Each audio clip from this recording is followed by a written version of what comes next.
It's thinking about it. And the StreamYard's like, I don't want to go live. I don't want to do it. I just want to sit here and just, do nothing. Hello, everybody. We currently have 0 people in the chat right now. It's just an odd day of the week sometimes, especially when the weather starts to change. I think people are more like they want to just, get a bowl of soup and sit on the couch and not do anything, especially on like a Wednesday evening. We have 4 people now, so if anybody's in the chat, you mentioned soup, and then people. I mentioned soup, and everybody's like minestrone, little Campbell's choice, maybe a little. I am actually making crock pot corn chowder for dinner tomorrow, so it's topical. I'm making steak. On the other end of the spectrum. Sounds so much better. Hey, what's up, Chris? Mr. Fuller's going his Pony Boy, The Outsiders tonight. Like I said, it was like this, like it gives up. So I'm like a little water and a comb. No one will notice, and now everybody notices. Gonna make that. I can't snap. I was genetically defective in learning how to snap, but it's like a jets. Yeah, exactly. When you're a jet all the way from your first cigarette to your last dying day. I remember that from high school when I was on stage crew. I acted, but I don't remember it. And now someone's going to make a clip out of that, and I'll be embarrassed for the rest of my life. Quit, Matt. Fall backwards. Fall backwards again. No. Exactly. Man down. Hi, everybody. We have a good show. Great show tonight, actually. We have Rhiannon Owens, who's backstage. We'll have her out in just a moment. I just wanted to say thank you, everybody, for joining us. We're at 11 right now. And hey, Kang, how are you, sir? It's on the internet forever. Yeah, it is. It's memed. It's Benny Hill. Like back and forth, back and forth, back and forth of Matt going up and down, up and down, up and down. But yeah sorry, man. But we should have a good show, really good show. We're gonna have a good show tonight. Like I said, we have Rhiannon. She's backstage. She'll be out. Hey, Kellen, how are you, buddy? I'm glad you're able to join us. You're gonna see some really cool art tonight, man. We got a really great artist on tonight, so we're really excited about that. But yeah, no, it's been a busy week for me. It's busy week for everybody, basically. And also we've got the weather changing. So we're going to go ahead and jump on into it. I'm going to show real quick some stuff I got in today from Tony Perna. And I've been waiting for this. He did a really awesome job in coloring. I won on Marvel Madness MCU Josh's, Kellen's uncle, stream. And let me just go ahead and get my camera pulled up here real quick. So it takes a second to... While you're doing that, I realize I didn't plan well. I have something at the top of the stairs I have to grab. Oh, okay. Well, Matt's going to run away. But yeah, let me go ahead and make myself big real quick here. And that didn't work. That's the wrong camera. I swear, I was tinkering with this the other... Okay. I just don't know what I'm doing, guys. Sorry. Why is this not working? Matt, quick help. There we go. Right. All right. So I got this in. I won this during Josh's stream a few weeks ago. And I sent Tony a care package, and he colored it for me. And it looks phenomenal. So without ado, I'm going to go ahead and share that. That is a Venom sketch that he drew. Love that. I am super happy with that. The drool coming off the tongue, the extra fluid coming off the back and the shoulders and the head. I mean, that's just Tony, chef's kiss, man. It's phenomenal. I love it, man. Thank you, sir. Fluid makes every sketch better, right? Yes. All sketches should have extra fluid on them. And then I got from a trade I did with Nord, with Fausto, this Eternals ink dual auto.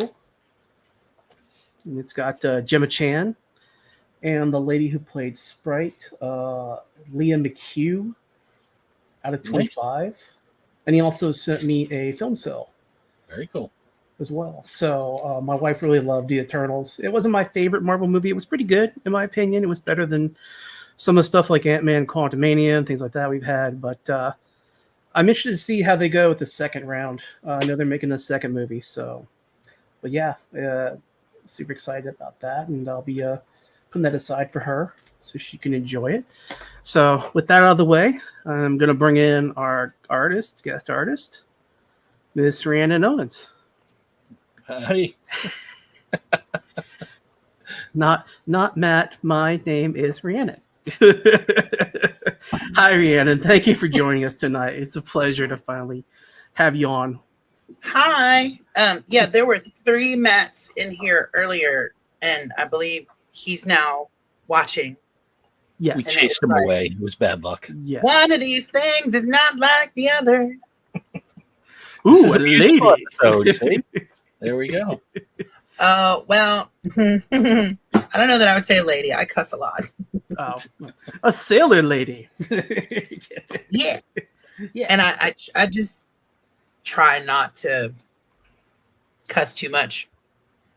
We have one younger gentleman in the chat. That's about it. But if you're gonna have a tirade, just say earmuffs. We'll have an earmuff, and then you I'll can just go mute ahead. myself.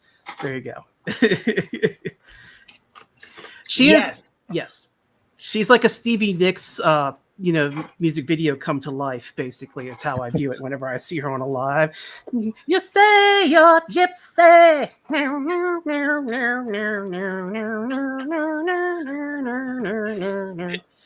are officially my favorite. I love Fleetwood Mac, so yeah. So do I. So did my parents. And it's hilarious because they just announced that there's a Stevie Nicks Barbie. And when I tell you that my feed, my phone, and my email exploded, like I don't follow her on every platform. Oh my God. So literally I just put my phone on mute and put it down, and the next day I had like 83 notifications all about the goddamn doll. So, yeah. Yeah, no, there's always those toys that you have little news alerts set up, and then your phone explodes one morning, and you're like, "What happened?" And it's like, "Oh shit! Now I gotta sell some more stuff to buy some more stuff." Well, the doll's not even available for sale until November 10th. Yes, I looked it up, and it's only $55. So I'm like, "Oh, that's not bad," and it'll be at Target, and you can order it online or whatever. But was it 13 years ago when she was on American Horror Story? Mm-hmm. I didn't know she was going to be on American Horror Story, and she actually sang Rhiannon. And when I tell you, it was like, yes, I'm watching. Yes, I've seen it. Yes, I heard. Yes, I know. Yeah, yes. Push the like 5,000 times. I appreciate that people still think of me and associate me with that. It is very flattering, but at the same time, I just put my phone on silent and I'll just check it later. Thanks. Gotta go. Bye. That show is still on, isn't it? Yeah. They're about to do another season, and there's controversy around it because of the strike. Oh. And Ryan Murphy went ahead and worked through the strike and actually involved one of the Kardashians. Yeah. Yeah, my wife told me about that, and I was just like, well, I watched the one where it was like the apocalypse, I think, where they had the end of the world, and they tried to tie in, I think it's the witch storyline from New Orleans to it as well. Yeah. And I couldn't keep track. I mean, I lost interest after that. I was like, I love that you're trying to tie everything in. That's kind of clever, but at the same time, I think you jumped the shark there, Murphy. Yeah, TV shows, when they kind of go a little too long, they basically flounder. And a lot of shows I watched, like The Good Place, Parks and Rec, things like that, they got to the point where they knew they were kind of, recycling or doing clip shows. They're like, we got to stop, and they ended it. But I don't think Ryan Murphy's going to cut his paycheck anytime soon, honestly. Well, it was. I felt it was the same way with The Walking Dead. They got to a point, and then it was like the governor, and then it was Negan. Oh, and now Negan's part of the cast, and they ended the show, but now they have 3 spinoff series. So it's like, we're never going away. Yeah. Unfortunately. So we covered TV for our portion of the show. Now we should go into pop culture. No, I'm joking. We're not going to talk about Below Deck or Bravo or anything like that tonight, guys. So what we wanted to talk about is your art. It's phenomenal. We love it. We appreciate you coming on. I enjoy seeing new posts from you about the new stuff you've got coming out. And also, too, if you have the time, are you going to be able to draw something for us tonight, do you think? Or do you want to just go through your work and show some of the things you've done and, you know, some of the pieces that you'd like to possibly, maybe if you have anything available to sell, you know? I mean, I'm always willing to sit here and doodle or work, but I tend to hyperfixate. So if I'm like working, this is all you see the whole time.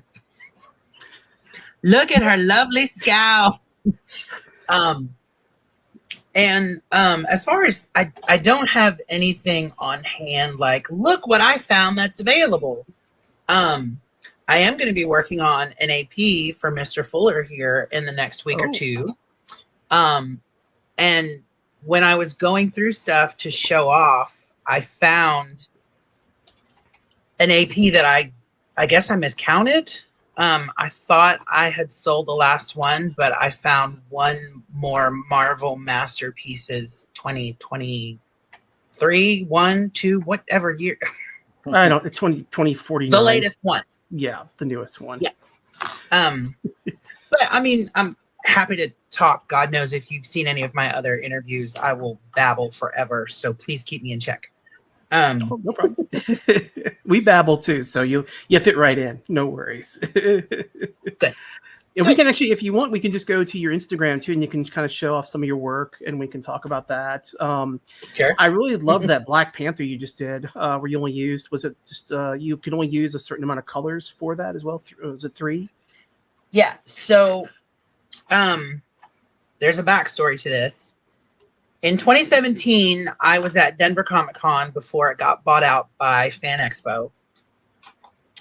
And there was a representative from Copic Marker there, and they did this thing called the Copic Marker Challenge. So they handed us a small box that had a handful of art supplies in it, and we just had to create something that weekend before the show was over. So we had like 3.5 days. And then they were going to post them online, and it was literally like fan vote. So whatever we drew, you could vote as many times as you wanted, which was great because I really leaned into that. And there were 5 of us. This was the summer that the Wonder Woman movie came out, and I think I did Gal Gadot as Wonder Woman in grayscale marker. That was all I used, and I won.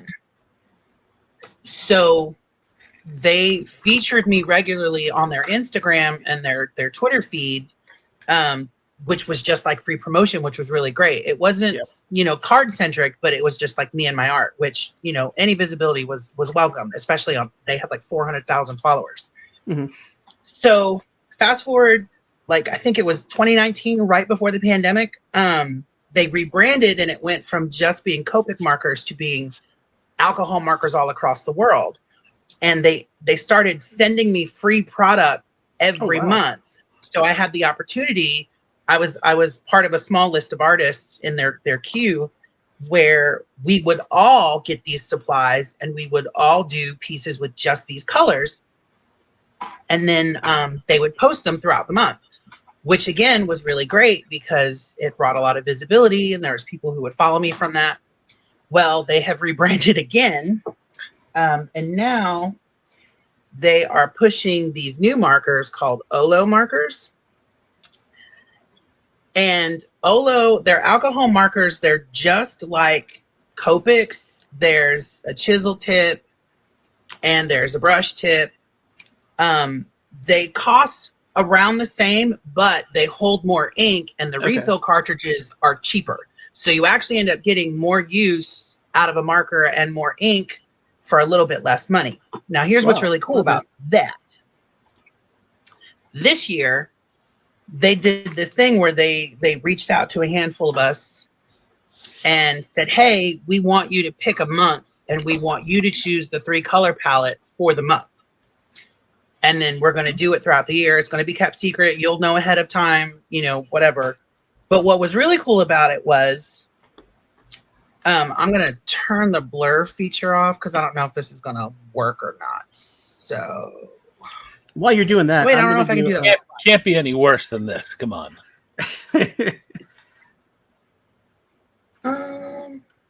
I'm going to do a giveaway I don't know for everybody who's in chat today. So it's going to be thanks, Rhi. So hashtag thanks, Rhi. Thanks.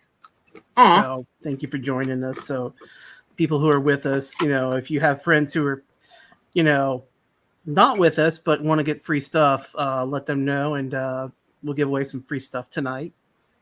I've got some comics, and I've also got some other stuff to give away. So I've got a Scotty Young Venom comic to give away tonight. Nice. So, and if you want to enter, you can enter too. I don't think I can unblur. I don't. That's fine. Look, I'm a tech dummy. I draw. I make pretty art. That's all I do. So anyway, when we did these things, they actually like printed, like the little packages have our picture. Oh, that's cool. And yeah, it's all blurry. I'm sorry. I got the background blurred, so it's like all blurred. But it has my picture on it and my name and a little bit about me, all that stuff. So this was 2 months before I did a TV Batgirl from the 60s in a Starfire with my little orange, yellow, and purple palette. Black and white are optional. And you can kind of fudge a little extra media in there because I ended up doing the Black Panther piece. I also did a Michelle Pfeiffer Catwoman, and I used like a full palette for her skin, but everything else in the picture is just the 3 colors. But it's like literally every month that I get a package in the mail with free stuff in it, and then I just have to make one piece of art, and it could be as big or small as I want. And then I usually do comic centric stuff because then I can throw it in my portfolio, take it to a show. So I end up either selling it or, you know, gifting it or whatever. So yeah, that Black Panther was the first one I did. Those were for September. Okay. Yeah. Yeah, I loved that. That was a beautiful piece of work. Thank you for sharing that with us. But we got some new people in here. So hey, Vintage Lord, how you doing, buddy? Hey, Bob. Hey, Nancy. Nancy's a friend of the channel. We always love having her in there and joining us. She's also super lucky. She has a Fred Ian Vision sketch. She got the 5x7 Fred Ian. Nice. Lucky. Yeah. So yeah, it's a very beautiful sketch. She loves that. So, and thank you for sharing that with us a while back. We appreciate it. So, we got some hearts from her. But I want to show some of your work real quick. Let me go ahead and put this back on the screen. Let's see here. Go back. That's not it. That's me. There we go. So, if you guys can see, it's kind of small, but I'm going to go ahead and go to the page. So, this is Rhiannon's Instagram page. It's Rhiannon Drew It. So, that's her page, guys. And I have a link to in the description of the video. So, on the YouTube channel, in the description section, you should see links to Rhiannon's socials, so her Facebook page, and then also to her Instagram here with that killer mohawk. So you can't miss that icon there. Let's go ahead and just kind of go through some of her work real quick here.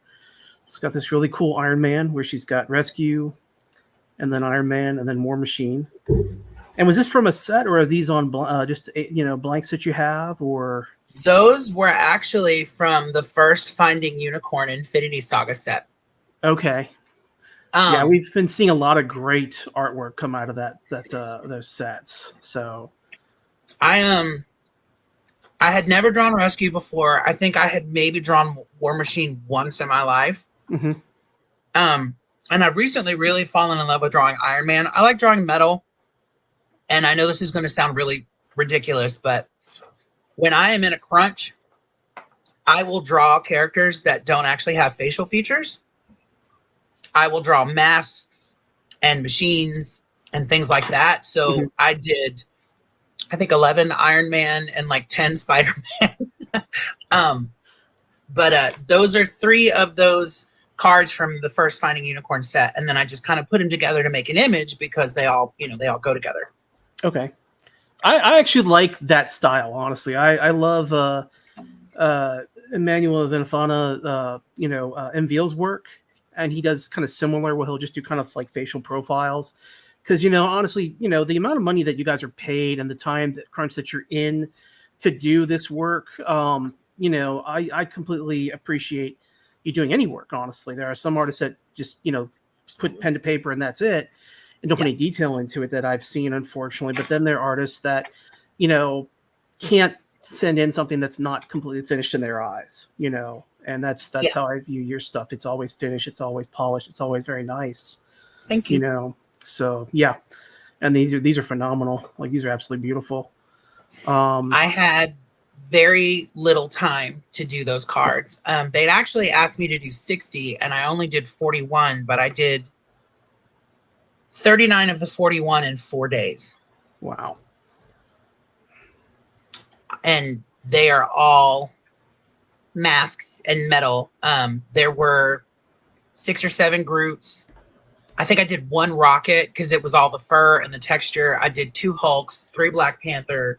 Like, it was mostly because we got the project and it was like, hey, so we can draw whatever we want from the movies. And then 2 days later, it was, you can't draw Chris Evans or Scarlet Witch, you know, Elizabeth Olsen. And then it was, you can't draw any actor likenesses. Don't draw Robert Downey Jr. It'll immediately get destroyed. And it was like, so you have to kind of look at like, the comic book variations of the art of the characters. Yeah. Yeah, it's always interesting. I hear the stories of, like, you know, we get the blanks, we're told we can draw this, and then like a few days into the actual process of doing the work, you're then given these addendums, you know, where it's like, well, you can't do this, you can't do that to it, you have to change this, you know, and it's definitely, I sympathize. It's frustrating. You know, I work in IT support, but we do software development and also web development. So we kind of under the same, we're told to do a project in a certain way for web development. We can do this, and this. Well, you can't have a RSS news feed now. You can't have, like, you know, news articles. You can't link to this. You can't have this outside source. You can't have that. You know, and it's always frustrating in any line of work when you're doing something and you basically are told after the fact, after you've already started a project and done something for quite a while, that you have to throw it all out, or you have to completely change it or erase the palette and go back to a point and start all over again, you know. But at least you're still getting paid, right? I'm still getting paid. Yes, that's the only plus side of it, is it creates more work, but it's longer work for me. But yeah, no, for artists, it's the same guidelines, unfortunately, same pay rate, which, you know, we've discussed several times on this show.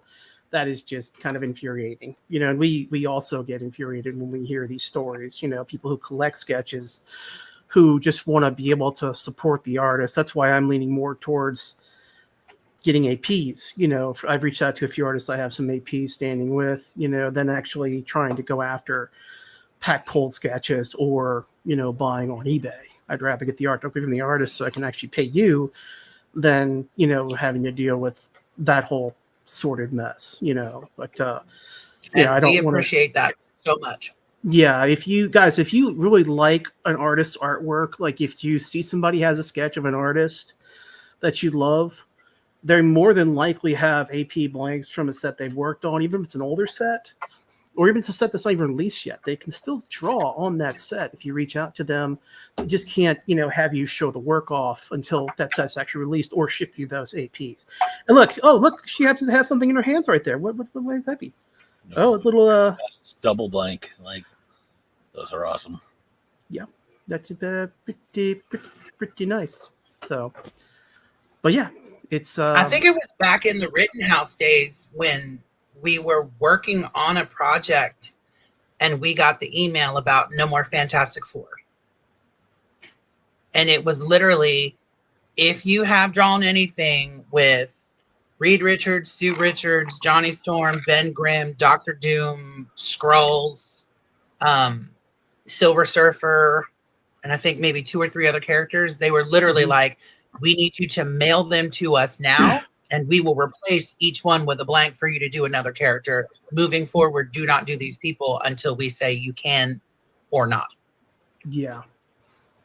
Yeah.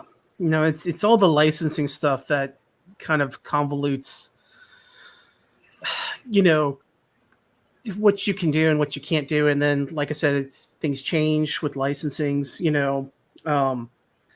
And we got the Fantastic Four in annual, and Doctor Doom, and and it's like, okay, and then we found out that and Surfer, but we found out, I think those have been taken away again.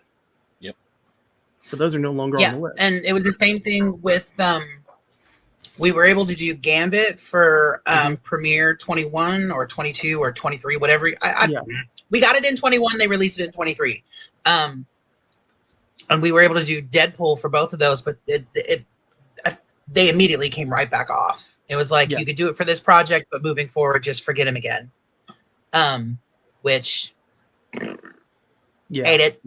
No, complete raspberry on that one. Yeah, no, I agree. It's ridiculous. But I mean, it's got all the tie too with movies coming out, because we have a Fantastic Four movie coming out, we have a Deadpool movie coming out again, and we have, it's ultimately Disney's say on what is available, what's not available, which honestly, I'm at the point with Disney where they really need to go ahead and just split Marvel off from Disney and make its own entity altogether again. And just the House of Mouse needs to stop being involved in something that's really not a, kids product, honestly, which they're trying to make it a kids product. But I don't know any kids who have like $300 for a box of cards to spend. So it's so funny you say that, because the cards that have been disapproved, and I'll say within the last year and a half, some of them are even portraits. There is no cleavage, there is no gore, there's no blood, there's no guns, there's no violence, there's no nothing. It's literally just like from here up. Yeah. And they're not approved. And I would ask my art director, and I'd be like, is there something I'm missing? Like, was this character added and I wasn't aware? And he would literally write me back and he's like, Reed, there's no reason why that card should have been approved, but it's not up to Upper Deck, it's up to Marvel. So for anybody watching, Upper Deck is not who does the disapproval, unless the artwork is just so horrible or subpar, which even then, I mean, they're very forgiving in some instances, but there would be cards that would come through and they'd be like, well, you can't do this. Like, we'll talk about Premiere, which just came out, right? So there was a Dazzler I did from the late 80s where her midriff was showing, and that image didn't get approved because there's no midriffs. But then on a 3-panel sketch, I did an Emma Frost in her like San Francisco era. And you can see her belly button, her midriff is exposed. She got through. It makes no sense. It's so it's infuriating, because you lose the time and the effort and the materials, and then you don't get paid for it.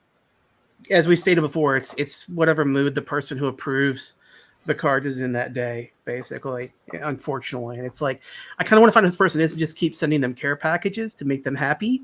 Like, get them one of those like annual sausage, like with the Hillshire Farm boxes, and just be like, did you get your monthly cheese and sausage basket from OTAN, from Derp? Did you get your cheese and sausage basket? Are you a happy boy now? So if you want his email, we'll talk after the show. Okay, I might start sending him care packages, honestly. We are going to talk. Yeah, let's just go ahead and start sending care packages to this person. I want a happy person in that position that, doesn't feel like that teacher in A Christmas Story where they're constantly giving every kid in the class an F, and then they get to the Red Ryder BB gun. I want them to have a Red Ryder BB gun essay every time, so they're happy. Yeah, we'll send them little like sticks that big basket on their desk. Yeah, just like get the wine and cheese basket, and just they don't have to have any Disney related products. They can have other stuff in there. We can send them some Universal stuff. They might be happy with that. Who knows? But so I actually asked, I said, what is it about these cards that they're so crazy about? And the response I got was literally, Disney looks at these trading cards like toys. They're going to end up in the hand of a child. And I said, is Disney aware how much you assholes are charging for this stuff? Like, someone said it earlier. I don't know anybody who's got $300 to spend on a card, let alone $1,000 on a box of cards for a premium product, unless their parents are just, that rich and don't give a damn. If their parents are that rich and they're giving the kids $1,000 for a box of cards, or even $300 for a box of cards, You were the kids I hated in grade school, by the way. Yeah, no, I hated those kids too. I went to an all boys Catholic high school, so run by the Christian Brothers. So believe me, yeah. Like I know you have like what is it, St. Stanislaus over in Bay St. Louis, not too far from where you're at. That school was our kind of main competition in high school for the all boys, bad boy, sent away from public school kind of boys, basically. I was probably one of the only kids that didn't light something on fire in some of my classes. That was actually we had some interesting kids going to high school with me. I love it. Yeah, but yeah, no, I don't get it. A lot of collectors I know don't get it. And I mean, there are kids that do collect, but there are sets that are designed, for lower entry point, like Marvel Annual just came out. Marvel Annual has had some phenomenal cards, for kids.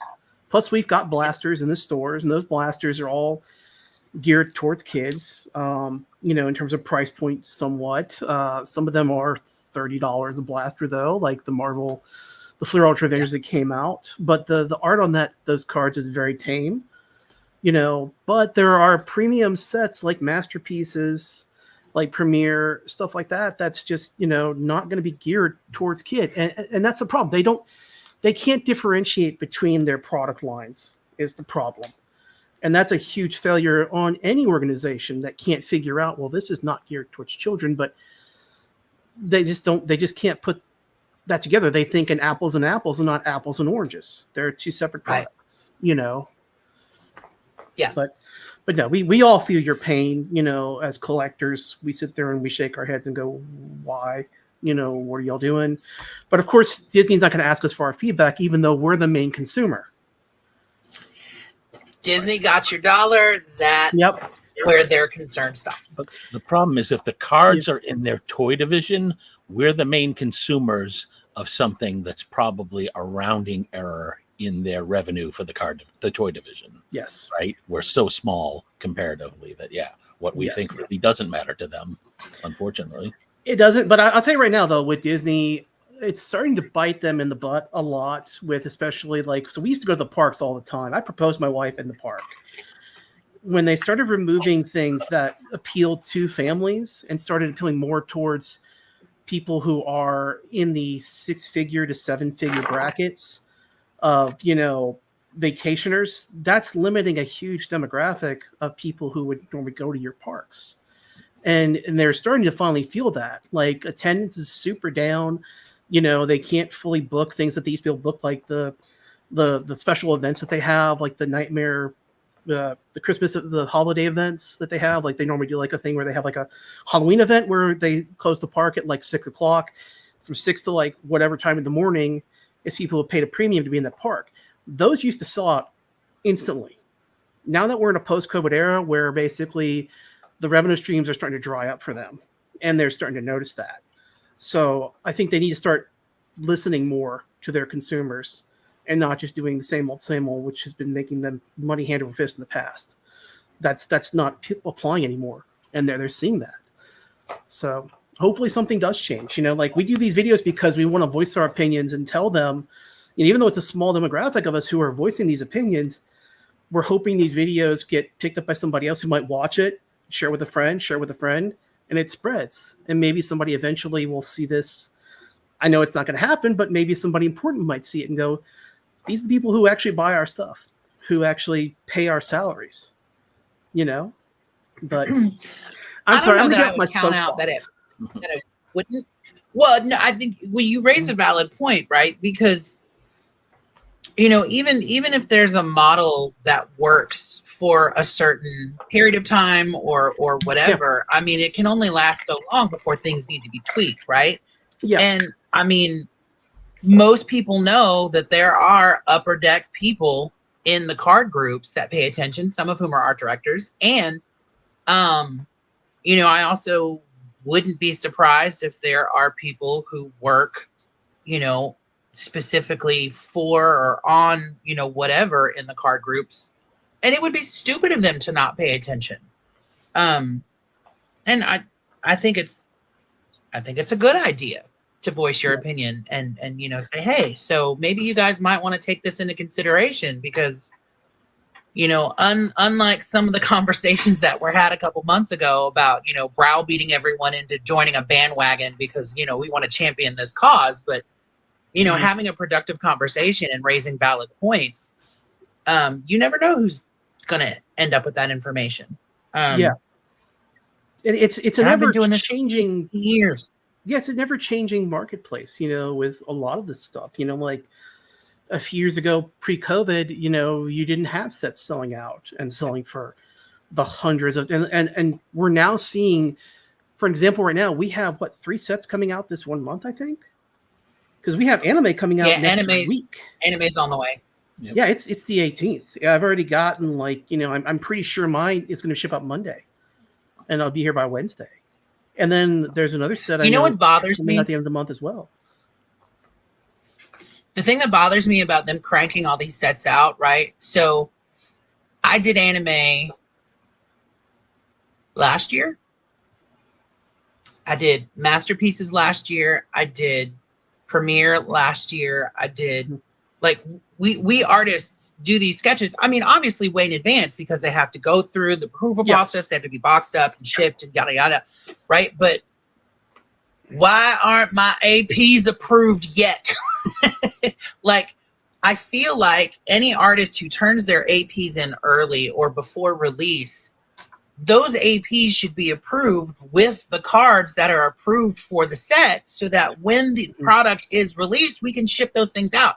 I'm sitting on 12.5 APs that have been finished, some for over a year, waiting for them to tell me they're okay. And I know some people don't follow the rules, and I know some collectors give me all kinds of crap about it. But, Marvel is the bulk of what I do card-wise. I won't jeopardize, losing that.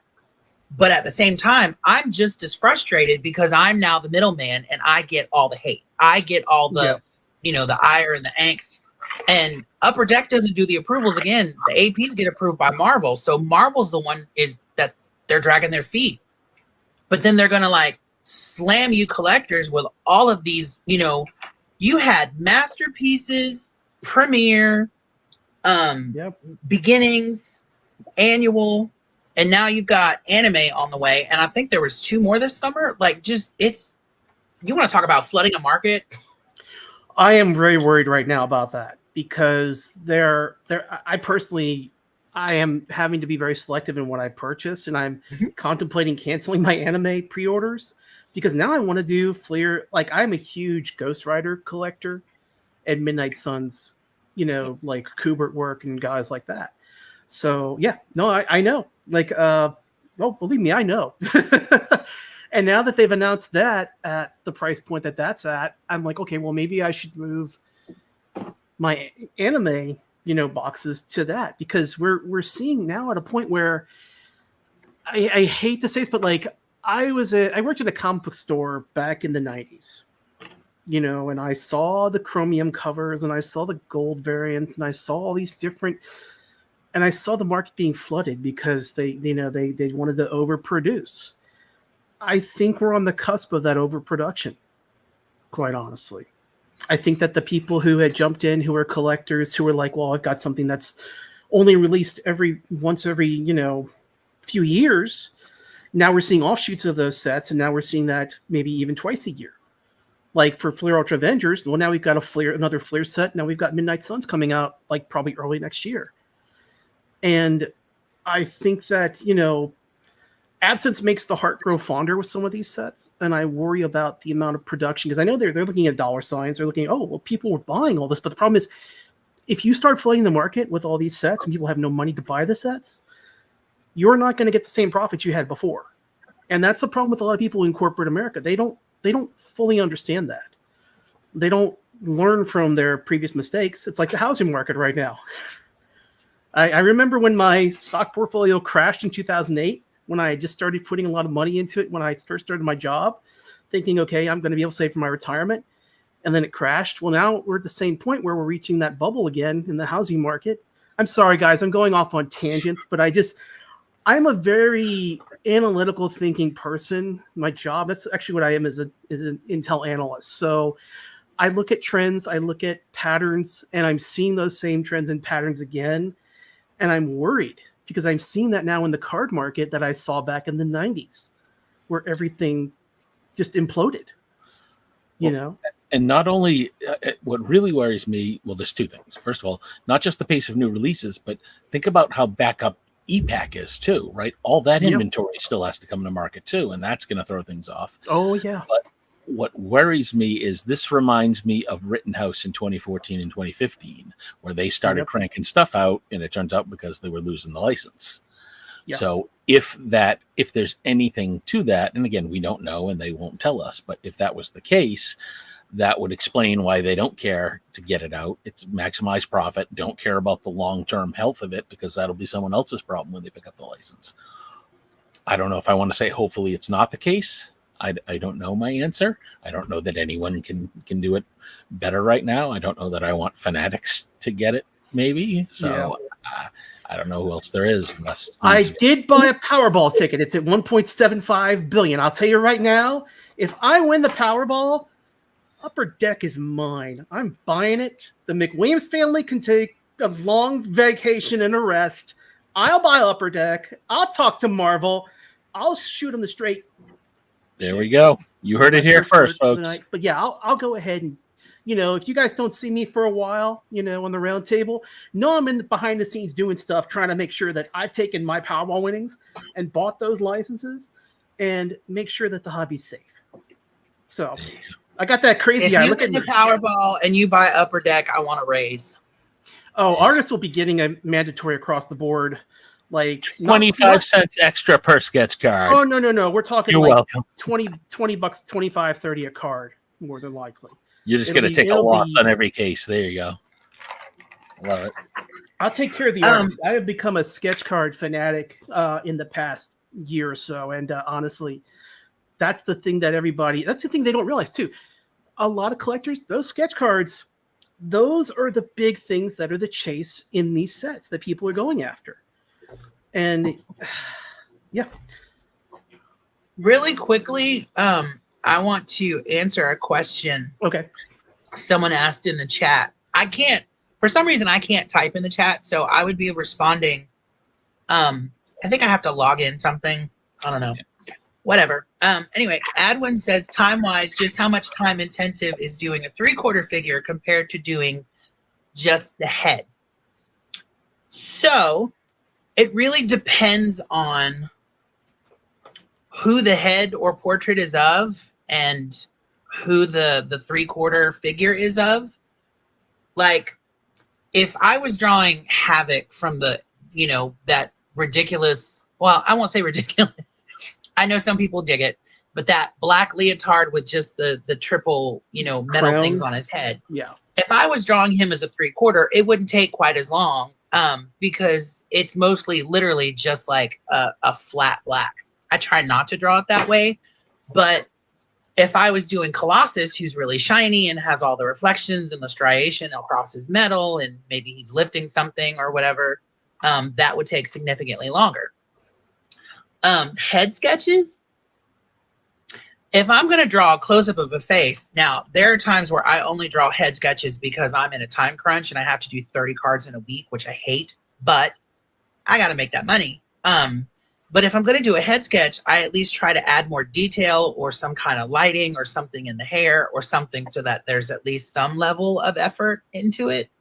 And again, depending on who it is, like, if you're drawing Silver Age Iceman, who's basically a snowball with a face, not going to take a lot of time, right? It's not a lot of effort and not a lot of detail.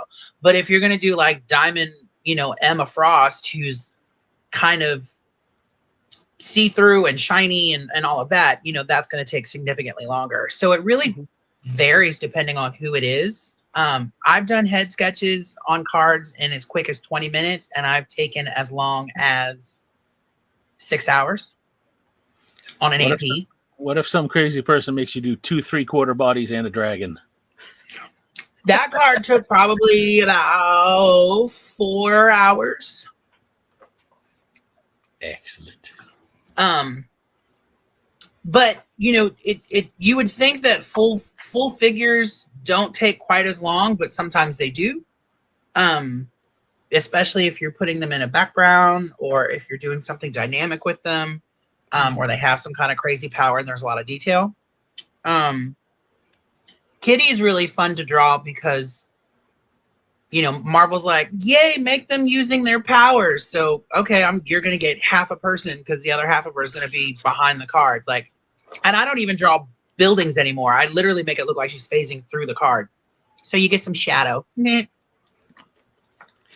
Josh, what's up, buddy? Hey, how's it going? How are you, Rhiannon? All right, Josh, I'm going to say what everyone's thinking. I'm exhausted. You're trolling us with these hats. You have 30 hats, each one with a successfully larger brim, and you keep upping it every single time. I swear to God. You know, am I right? I figured it out, didn't I? There you go. I gotta make mine flat, and actually, I'll that's almost a diving board. Look at that thing. I love it. Anyways, I had to say it's all good. It's all good. I mean, if I straighten it out, I mean, it might. I don't know. It's built that way, you know. So do your kids eat their lunch off of that, like when they're at practice, and you you got no, but I do. I just you put some Saran wrap on it. You put some orange slices up there. You're like, here, go back in the game. Sunny day, you could stand behind the old lady at the game and give her a shade. Hey, I love this hat. I got it in San Diego. It's one of my favorites. So it's a conversation piece. Everybody notices it. It's a very nice hat. It's a very enjoyable hat. Thank you. Man, I don't know where I was. I went off. Your hat threw me off. I don't know where we are. Is Rhiannon? Is she gonna have something put up for auction tonight, or what's going on with that? I don't know. I'm actually sitting here sketching on a PSC. Ooh. And I'm not drawing a specific character. It is a female. I'm sure you're shocked.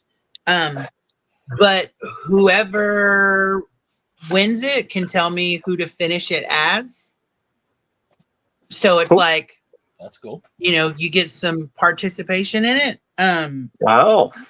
So do you want to do an auction? We can go ahead and start, like, say at a certain dollar amount you feel comfortable with, and then see if anybody in chat wants to, buy that. Would you want to do that, or you just want to do a flat rate, or what would you like to do? So I want everyone to have a shot. So why don't you start it at like $10? Seriously. Okay. Yeah.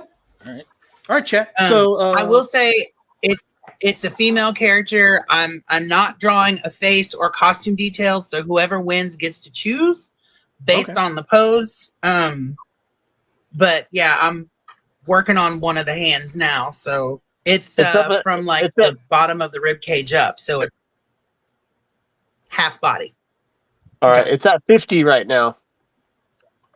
Is it really? Oh wow. Yeah, me. Okay. I'm saying it right now. She does Jubilee very well, just to give you all some ideas. I'm just saying. Matt, how many of my cards do you have now? 90? Let me look at my list. 90 something? You are number 6 on my list with 94. Look at that. And I have a giveaway. I'm going to do one. I'm going to do 2 actually tonight. So I'll go ahead and do the first one now. Let me go ahead and I probably should have been collecting the StreamYard.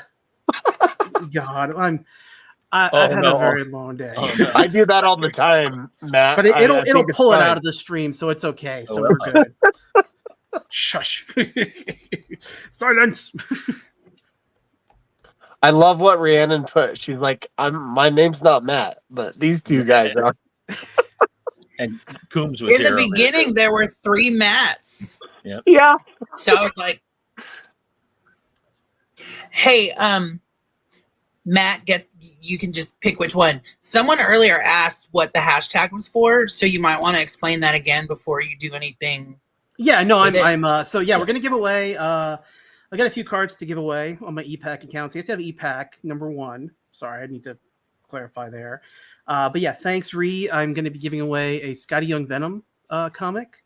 Nice. And then I've got a Ghost Rider Unbound card and a Psylocke Unbound base as well that I'll be giving away. So those are some of my favorite cards from Unbound this year. So I bought a ton of those. So I would have giveaways for you guys. And also, I was hoping to pull an autograph, but didn't pull autographs. But I figured, hey, I'll go ahead and share with you guys and spread the love around. So let me go ahead and get this queued up. We got 14 entries, so I'm going to go ahead and get this shared. Yeah, earlier before you explained what that was, I kept feeling like I needed to like, you're welcome. You're welcome. You're welcome. Who are you? You're welcome. I don't know you, but you're welcome. Like, and then I was like, what the hell am I saying you're welcome for? I don't know. I'm so confused.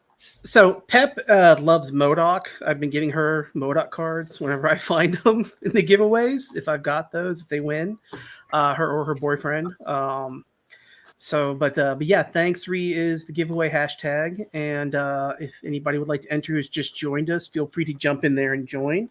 And once it's over, once the stream is over, I'll just message me on Instagram. My IG is derp_collectibles. And just let me know that you won, and I'll go ahead and send the trade off to you guys on ePack. And if you don't have an ePack account, it's free to get an ePack account. But let me go ahead and just check and see where we're at. We're at 16 now, so I think we're good to draw. So we got a few last second entries here coming in. So I'm going to draw in 10, 9, 8, 7, 6, 5, 4, 3, 2, 1.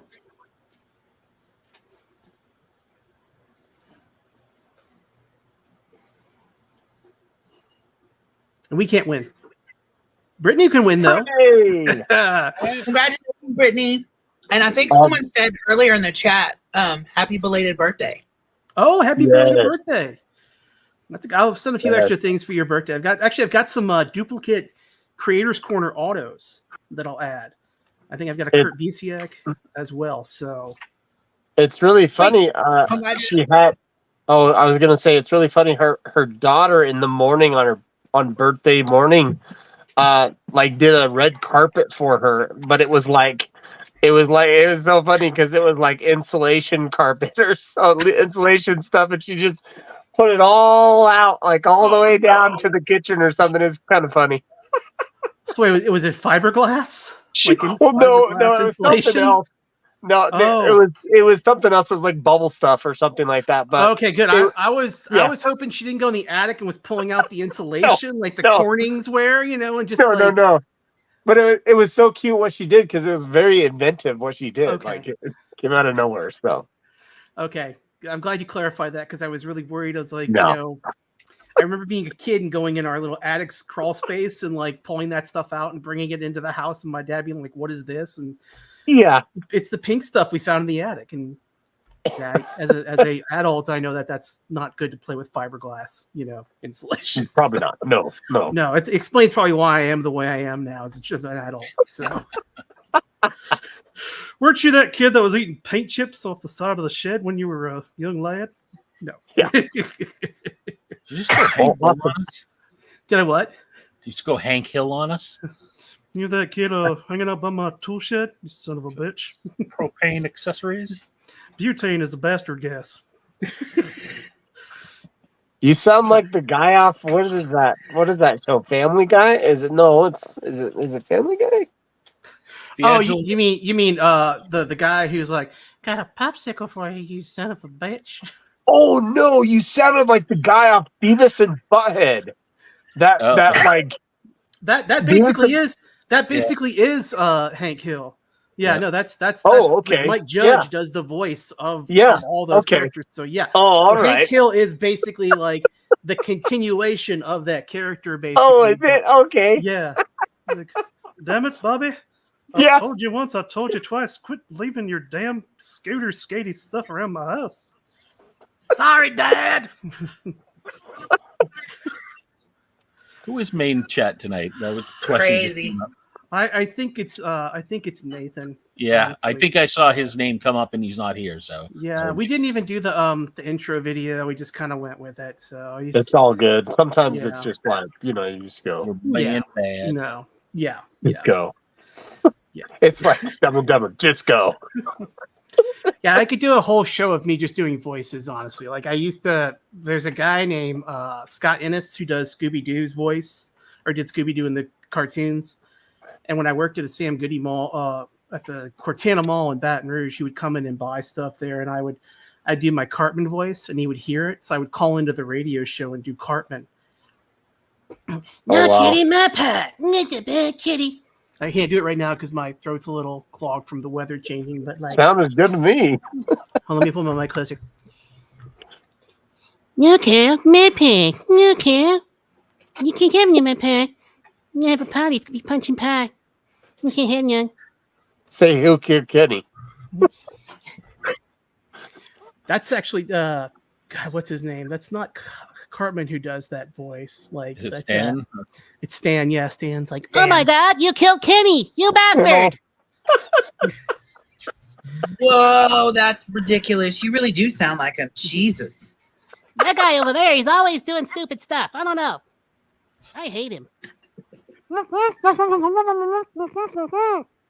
I know, he's such a jackass. Back to talking about And they're at it. cards and other stuff. Okay. Yeah.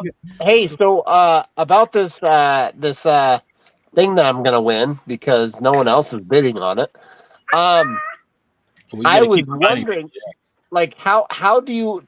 Is there something I can say like to turn it into a character, or what is it gonna be? Like, I don't get it. Explain it again. Well, I'm gonna show you the figure. Okay.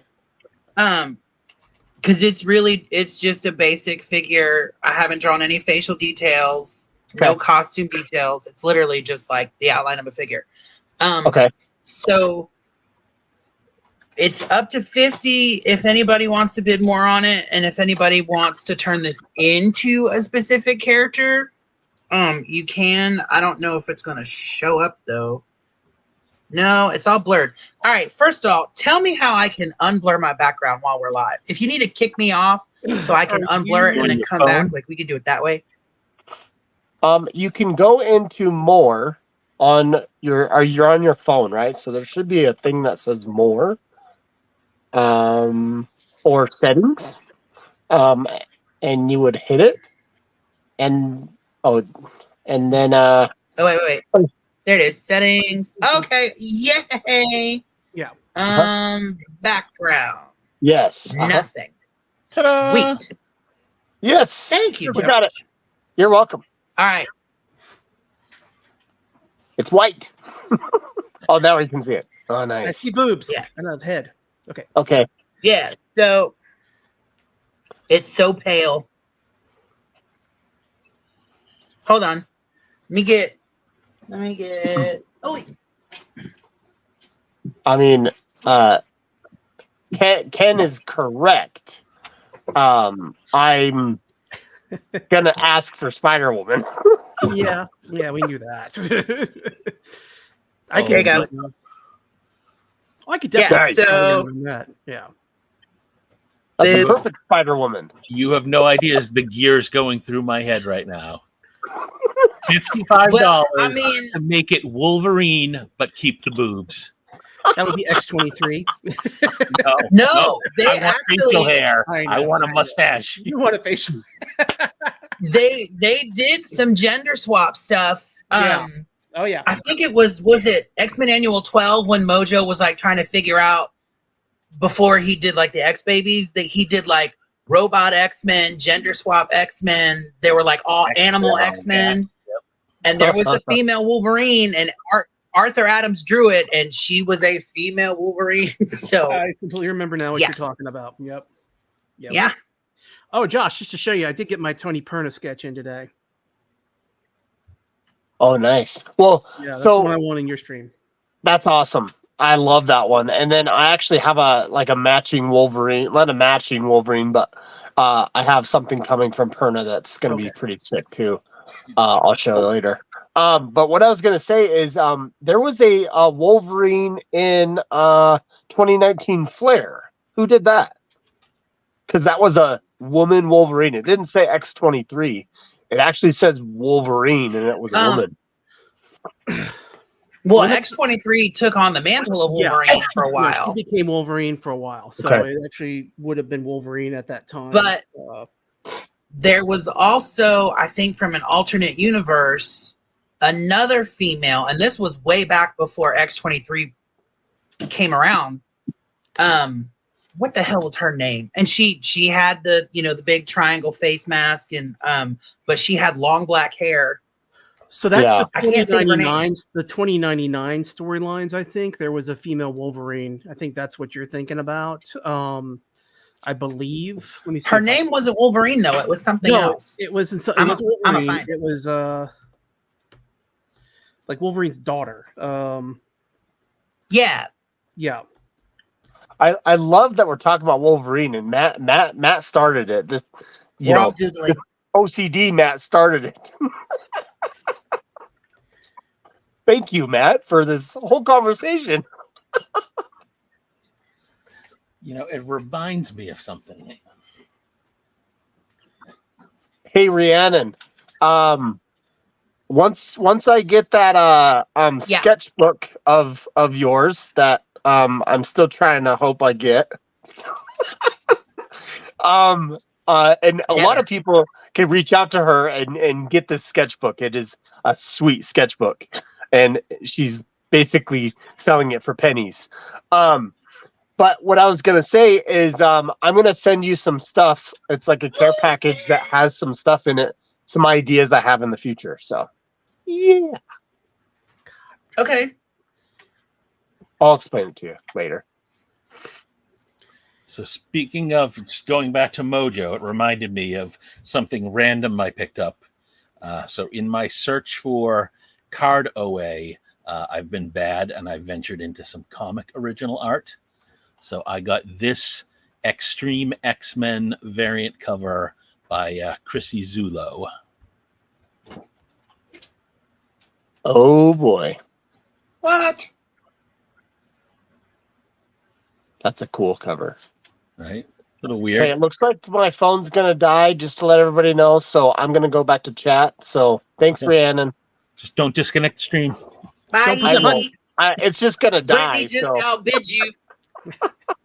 Wait, what? Oh my gosh, you got to make it rogue now. The bid was at. I love it. The bid was at. The bid was at 50, Nancy, but Brittany just took it up to 75 to make it rogue. Yes. Nice. I can't change it now. If she wants rogue, I can't do that. Nancy, make it 80 for Gambit. Only face up, though. Right? Or Gambita. That could be rogue transitioning into Gambit. Gambita. Oh, see? There. I mean, I drew Rogue. If you look at my Instagram, there's a black and white cover I did where Rogue is holding the cards and they're glowing pink. Like she obviously swiped his powers for a second or something. Nice. Yeah. I did that last year at GalaxyCon Raleigh. Oops. I'm trying to find. I'm now on a quest to find that female Wolverine. So there's a what if version. Yeah. But that's not it. The what if version was literally called Wolverina. That's not what I'm thinking about.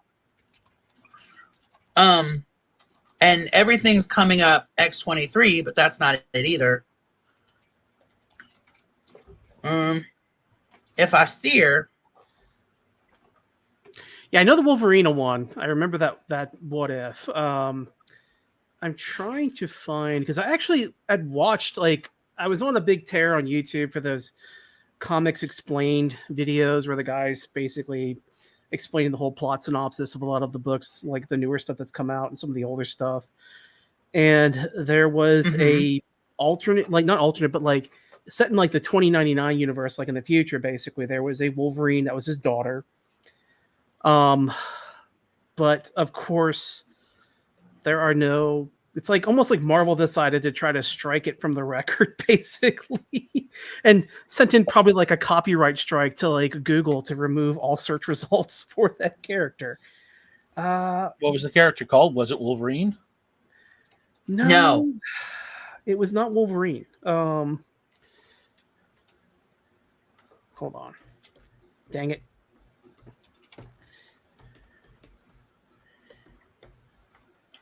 She had the brown and yellow costume. Yeah. And she had like a ponytail in the back. Yep. I mean, it was literally a take on his costume.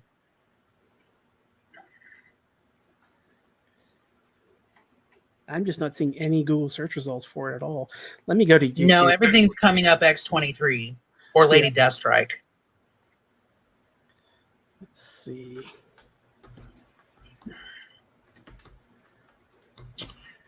But it was like in the future, I think. Like it was real specific. Yeah, no, I know, and she had a few like actual issues, like comic book issues that came out. She had a series. Let's see. And it's gonna bug me. Oh no, it's bugging me now too. I'm just trying to figure out where it is. Let's see.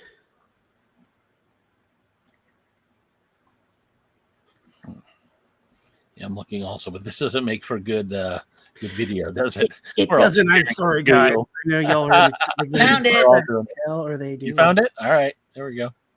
I found it. I just haven't found her name yet.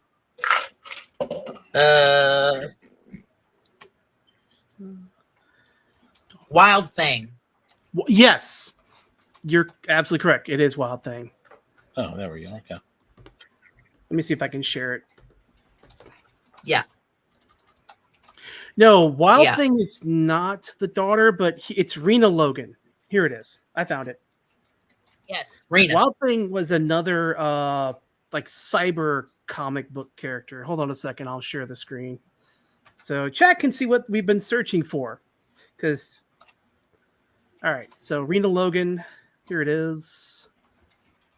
Let me share. Here you guys go. So yeah, this is what we've been here's searching another one for the whole time. Oh, she is called Wild Thing. There's another comic called Wild Thing that was one of those Marvel UK imprint comics. That's what I was getting confused with.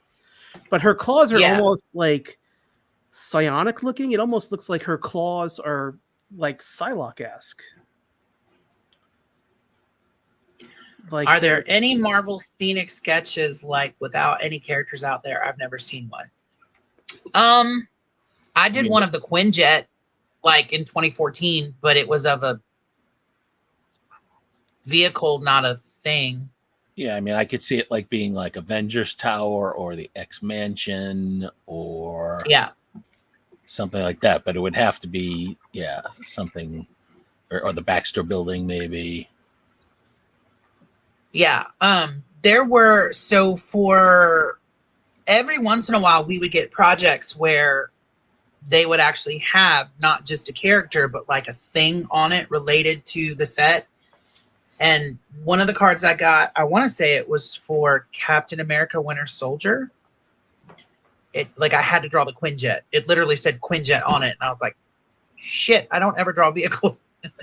But I think we all try to do characters because that's what people want from us. I mean, there have been sets from Rittenhouse, like for Star Trek and Twin Peaks, where they want you to draw the spaceships or the planets or the sets or the scenes, but not the characters. And I know for Twin Peaks specifically, we couldn't draw any characters. They wanted us to only draw like the coffee mug and like certain signs that were pertinent to the show. I ended up not being on that set, even though they asked me to do it. So I know a little bit about it, but Game of Thrones was like that for the first couple seasons where they couldn't get any licenses. Yeah. And a lot of it has to do with, actor approval and rights of likeness and all that kind of stuff. Because if you think approvals take long now, that whole Cosmic series that they had sketch cards of different planets, I guess, were I was on it. Did you find that difficult to draw circles with lines all over the place, or was it easy for you? That just look. I have APs. Who wants a planet? Oh, yeah, who wants a planet? Can you draw Ego the Living Planet on? No, just joking. Probably not. I mean, they would never know. I think Ego's actually on the list of people we can't draw. I could be wrong, so don't quote me, but years ago there was a company called Viceroy that did some very like individual stuff. Like we did The Deep, which was all like aquatic life. We did Insectae, which was all like insects, arachnids, and all of that. Which I really liked those projects because again, I got to draw realism, so I was able to draw like, from reference of animals. But they also did one that was all like planets and nebula and universes and all that kind of crazy stuff. And I really loved working on that set. So when Upper Deck asked me, I was like, okay, sure. But it was weird because I was like, why aren't you drawing Marvel? What's wrong with you guys?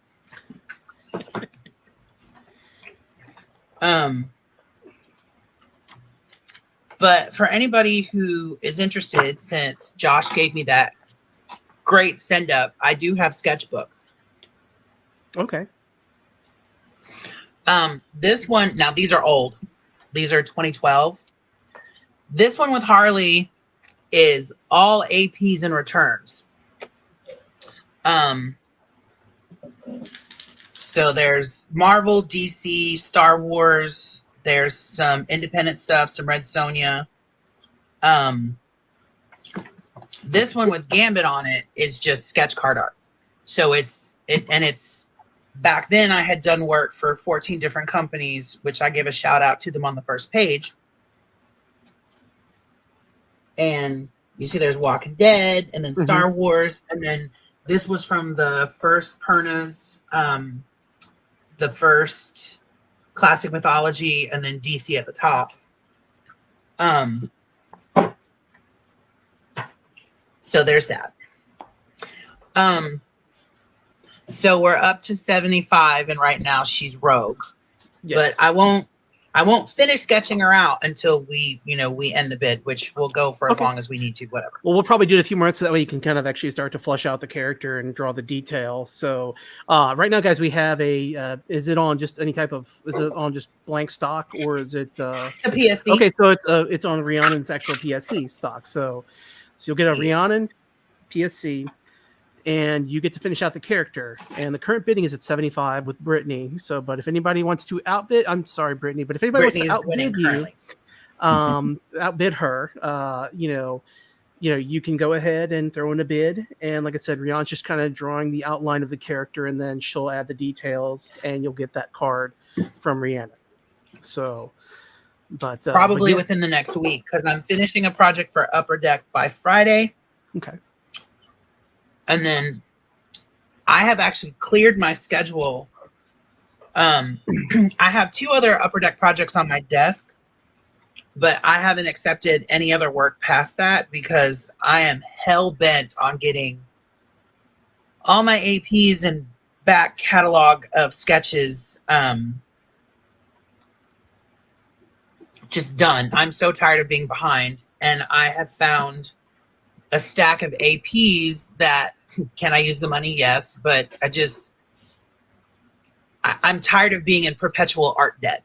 Like, we don't get paid when we finish working, we get paid after the project's released. Yeah. So if we drew, say, Marvel Masterpieces back in 2021, some people just got paid because it just came out. And you can't live like that. So, a lot of us that's what these APs are so good about. But then we start working on APs, and then APs need to be approved if you follow the rules. But then at the same time, it's like, as soon as you take on commissions, well, here comes another project. And you want to take on the work because you want those APs and you want to stay relevant and you want, that Marvel name on your resume or whatever. It's such a vicious cycle. And I am so tired of being browbeat by it. Like, I'm never caught up. But I'm trying to get caught up because I'm tired of not being caught up. Yeah, no, we hear it all the time from other artists that, they have to wait to get paid. And some of them don't get paid in appropriate time frame, unfortunately, for the work that gets done. It's It's nuts. You know, there have been contracts that literally say you will be paid within 6 months of project release. Well, what if that project doesn't come out for 2 years? You don't get paid for 2 years and 6 months? Yeah. Yeah, no, that's, I mean, but the money that they're paying to, I don't understand that logic. You know, if it was something where it was like $30 a card or something like on that range, where it did depend on the actual like product being released and getting revenue streams from that product, then yeah. But they're not waiting on that revenue stream from that. That's allocated in the actual production budget. You know, so that doesn't make any sense to me at all. It's just them trying to stretch out their dollars, you know, which it's not going to hurt them. Well, and the longer that money sits in their account, the more interest they make off of it. Oh, I know. But I am really interested to see, like, with competitors like Finding Unicorn coming to the market, you know, will they eventually have a premiere-like product, you know, that they're going to release, where they're going to be having multiple booklets? What's interesting, I have 7 Finding Unicorn APs available. I was going to have them so I could show you, but I put them in a box, and I'm not sure where I put them. Their card stock is comparable to Masterpieces and Premiere. It's thick. My markers blend on it so beautifully. And the issue, though, is their boxes are $200, which is what, you know, the average box was, 5 years ago, maybe, when it wasn't super crazy. And, you know, now you got Finding Unicorn, because they also just did Guardians of the Galaxy, and they had a Chris Pratt signature, which Upper Deck couldn't get. Yeah. So they're charging $200 a box for a product with premium card stock, and they're getting signatures that Upper Deck didn't get, and they're charging like a third or a quarter what these other boxers are selling for. And people are going, hey, China's looking really good right now. Oh no, we agree. Like I've looked at some of that stuff, and I'm tempted to buy a box, honestly. You know, and I've got there have been several people who were. Yeah. No, I don't blame artists for moving over to, you know, Finding Unicorn or getting work from them, honestly, because with the horror stories we've heard about UD and their time schedules and their production just being lackluster, you know. Plus, I mean, it's kind of one of those things where it's like you keep treating somebody the way you're treating them, eventually they're going to move on, you know, and it sucks for us as collectors who have gotten used to seeing certain tier of artists, you know, on certain products now being told, well, you know, or them making the decision to say it's not worth it for me anymore. And ultimately you have to make that decision for yourself. You know, if it's not worth it for you, if you can find somebody else who's going to pay you appropriately, then, you know, or give you a better deal, then go to that deal. You know, the collectors will follow. Well, I can say this because I'm not going to be working for Finding Unicorn anymore. Finding Unicorn paid me more than any other company stateside. And it's interesting because when I was first contacted by their art director, they offered me $8 a card. And I said, have a nice day. And I said, you know, any other company out of China that I've worked for has paid me X amount, and I won't work for less than that. And I said, you know, but I'll negotiate with you. And we came to an agreement. And then after that agreement, I found out that someone from another company that is now defunct was behind them getting a hold of me to work for Finding Unicorn. And I said, I'm going to have a conversation with this person, and they're going to negotiate my rate of pay, because that other company paid me $50 a card. Wow. There was a lot of back and forth and a lot of, well, no, that wasn't me. No, I didn't do it. No, I'm not involved. I'm just helping. But then there was also a lot of, well, then why are you paying me out of your personal account if you don't work for that company? So I don't have the time or the energy to battle back and forth and I'm at this point in my career. Look, December is going to be 15 years for me doing card work, card art. I'm not justifying myself to anybody at this point. I appreciate all of the things I've been able to do. Listen, I'm still doing really crazy, great, amazing things, but I have so much work to do and so much work that I've done that if you were gonna smack me in the face with $8 a card because you're trying to sneak in behind someone else to get me to work for you, fuck off. There's no other way to say that. Yeah. And delayed. Kellen, earmuffs in the past. Earmuff past. Exactly. So, jump in the time machine. The thing about it is, and this goes for any artist, and this, I mean, this is kind of difficult to say because art is subjective, but we have to know what we're worth, and we have to know when we're being taken advantage of, and we have to be able to spot, lip service and butt kissers when they come along, because that's how you get taken advantage of, right? Like, oh my God, you're my favorite. I will give you X amount because, don't tell anybody, but I'm paying you more than I pay anybody else. And then you find out 3 years later, they were paying someone else 3 times what they paid you. Yeah. And you were all excited, but then you realize on the back end, you got taken advantage of. And then suddenly you're like, wait a minute, what am I missing? It's a business at the end of the day. And, these companies do have to make their money and they have budgets. And when you have big licenses like Marvel, they don't come cheaply. I mean, they have to pay for those. Yeah. But if you're going to tell an artist, oh, I know your work, I know what you do, I've seen, this, that, and the other, I'm so impressed, you have to be on this project. And then you're like, here's $8.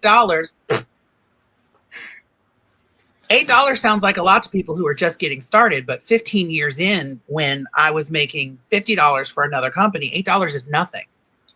This is $8. One Copic marker is $8. How many of these did I burn through to do your 41 sketches, in a week? And that's the whole other thing with me is like you're having to provide all the resources, and pay your bills at the same time while waiting for this check to come through, which may not come through for a few years. Like when we talked to Ariel, which was our very first artist we had on, I didn't know that. I had no idea that he hadn't gotten paid for sets that had come out like almost 2 years previously and was still waiting. And it was actually released and he was still waiting 6 months on to get his actual paycheck from them. That's one of the reasons I'm mad. I really am mad, honestly. I love collecting cards. I love pulling big cards. I am doing my hobby with it, but I'm just personally, consciously, like just it boggles my mind that a company can operate like that. I mean, the other interesting thing to watch on Finding Unicorn is going to be if they keep putting out these sets. I'm going to make a prediction. Upper Deck will probably try to sue them because the licenses are geo-specific, so it should be really hard for us to get these cards in the US, and it has not been at all. So yeah, I think eventually if they keep putting out sets, unfortunately it's going to come to a head and it's going to end up making it harder for us in the US to get them. And I think though that the problem is that's something that they really can't control because we live in a global marketplace. I mean, unless UPS is ripping open every box to see what comes through, they're not going to know that they can't ship those products, And yeah, I suspect there are some. Never mind. Silencio. Let's hope I'm wrong, because again, I agree with you. I think it's great for the artists. I love seeing artists getting more money and recognition. And I'm thrilled that some of the Filipino artists are finally getting the due they deserve as artists. Oh yeah, especially after the crap some of them went through with one of those other companies. Although actually, I think they'd never had any issue, but with the Brazilian artists. But still. I mean, look at like Jomar's work on Premiere. My God, well, amazing. I'll take issue with that because I think Joe Marr's been always excellent. Yeah, I've always no, I loved mean, but I've seen like a progression. Like I have some of his which is earlier crazy stuff. because he's already been up here, and Yeah. to see him like, wow. Yeah, no, yeah, and everybody knows I love Jovenel Mendoza. I can't get his cards for cheap anymore because I keep talking about it, and I've gotten other people to love his work too. So I'm constantly getting outbidded, but I'm happy for that. I am happy when an artist gets notoriety, and people start to realize how valuable their work is, and how beautiful the work is. And I'm happy with the sketches I got in my binder right now. If I can occasionally get another one like an AP, I have 2 I'm waiting right now on Jovenel, so I'm hoping to get those in the future. Really quickly, I want to address. Mm-hmm. So, in the chat, they pay their artists like they should. No, they don't. They pay them better, but they don't pay them like they should, and they're sneaky about it. And I know this because that's what I had to go through. So, here's what's great. The product is great. Their price point is great. And right now they're riding really high because they are spotlighting a lot of Asian artists who aren't getting a lot of recognition here, like the ones that we just mentioned. And, again, getting that Chris Pratt auto was a big deal. And that made a lot of people go, oh, what is this? But I'm telling you, if it's the same business model or if it's anything like the company that was run and is now defunct by the person that I was in touch with, it ain't going to be around much longer. And it's because they're shifty as shit. There's one person, you mean, not necessarily the company itself, but. Well, it's the person behind it. And to me, if you're running it, you are the company. And the thing that's disappointing is if he is utilizing any artist to try to track down or, goad or manipulate or trick other people into jumping on board like they tried to with me, I can't get behind that because, they pay, they may seem like they're paying artists what they like, but when you paid me $50 a card at your other company and then you tried to use someone else to say, oh, well, we can give you $8. Bitch, I know how deep your pockets are. Don't try to fool me because that's manipulation. And you're trying to get the same quality out of me for less than a quarter? Nope. Yeah, no, I agree. That's definitely somebody being manipulative in business, which shocker, someone in business and being manipulative. But listen, I have spoken to several companies over time. Back when I was still with Rittenhouse, I said, hey, what do I have to do to bump this number up a little? It never hurts to ask a question, and it never hurts to talk to your art director and say, how can I do this? Or what do I need to do to get here? That is how every single thing I have ever done or accomplished happened. I talked about it. If you go onto YouTube and you find Billy Bezzosi's Behind the Pencil interview, we talk about it. And I literally say, everything I have done, I asked, how do I do it? How do I get there? How do I make it happen? And there's no harm in asking. If you beat their door down and say, I've been here this long, you have to give me this, then you can probably kick rocks. But if you're genuine and earnest enough to say, hey, I've been working with you guys for 10 years, can we bump my pay rate up? Can I maybe do this? Or, how do I get here? There's no harm in asking that. And artists, a lot of times we get tricked into thinking, oh my God, we're working on a Marvel project. We're famous. And then you go to a show and people go, oh, they still make trading cards? That's cute. I'm going to go get this cover signed by Silvestri or Jim Lee or whoever's there that has been in print for 20 years. Yeah. So, question, while we're talking artists and negotiating, and since there may be some artists that watch this, on the flip side of asking for more money, have you, without going into specifics, have you ever negotiated for a higher rate of APs as an alternate way to get to compensation? Because that seems to me, if I'm the company, I can either give you an extra $5 per card, or I can give you an extra 10 pieces of printed cardboard that probably cost me $1. Yep. Let me think. And that's part of the negotiation. It's okay, I understand you can't give me this. What can you do? Yeah.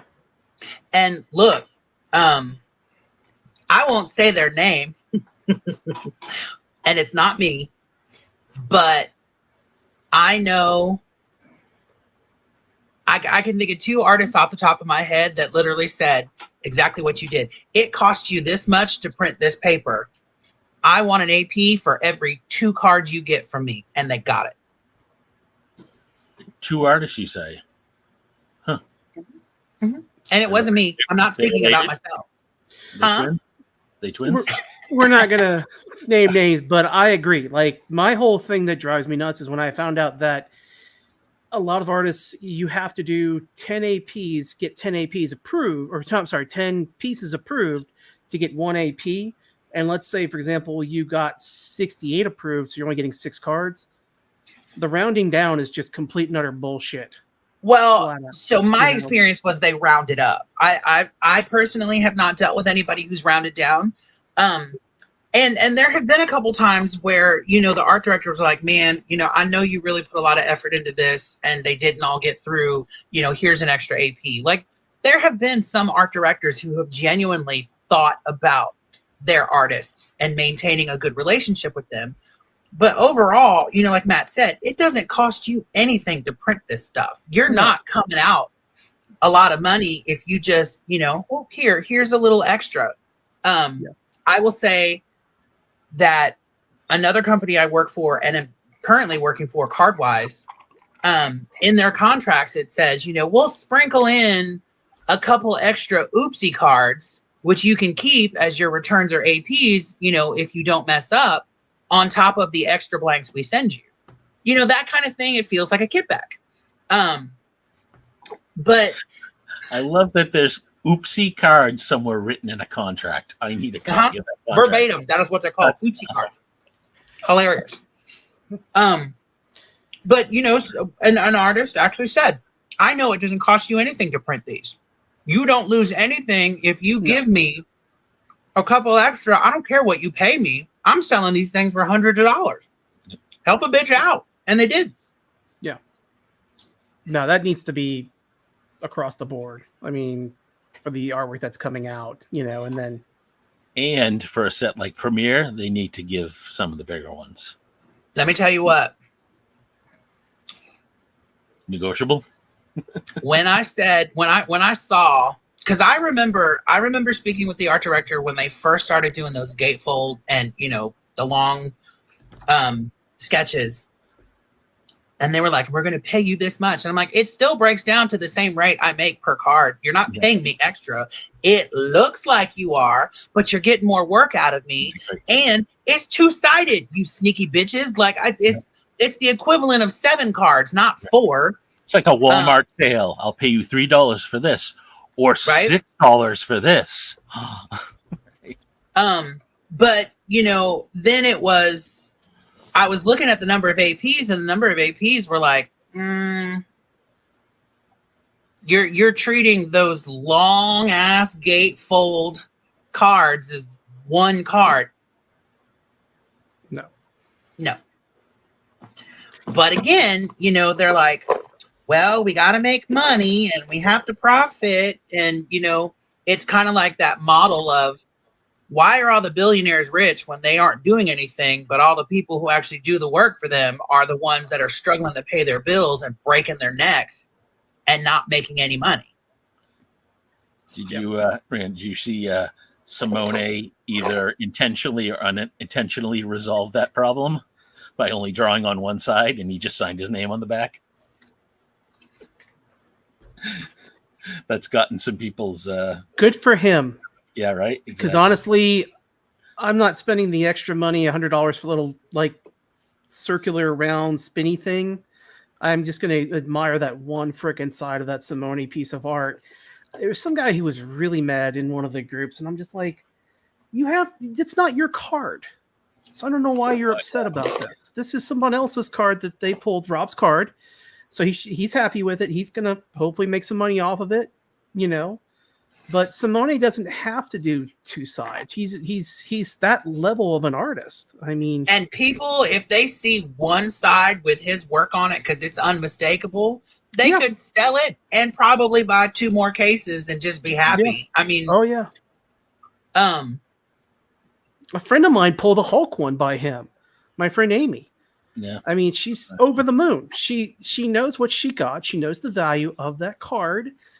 And yeah, I don't know. I was reading the comments and I was just like, talk about so here's a really good here's a really good point in the chat, right?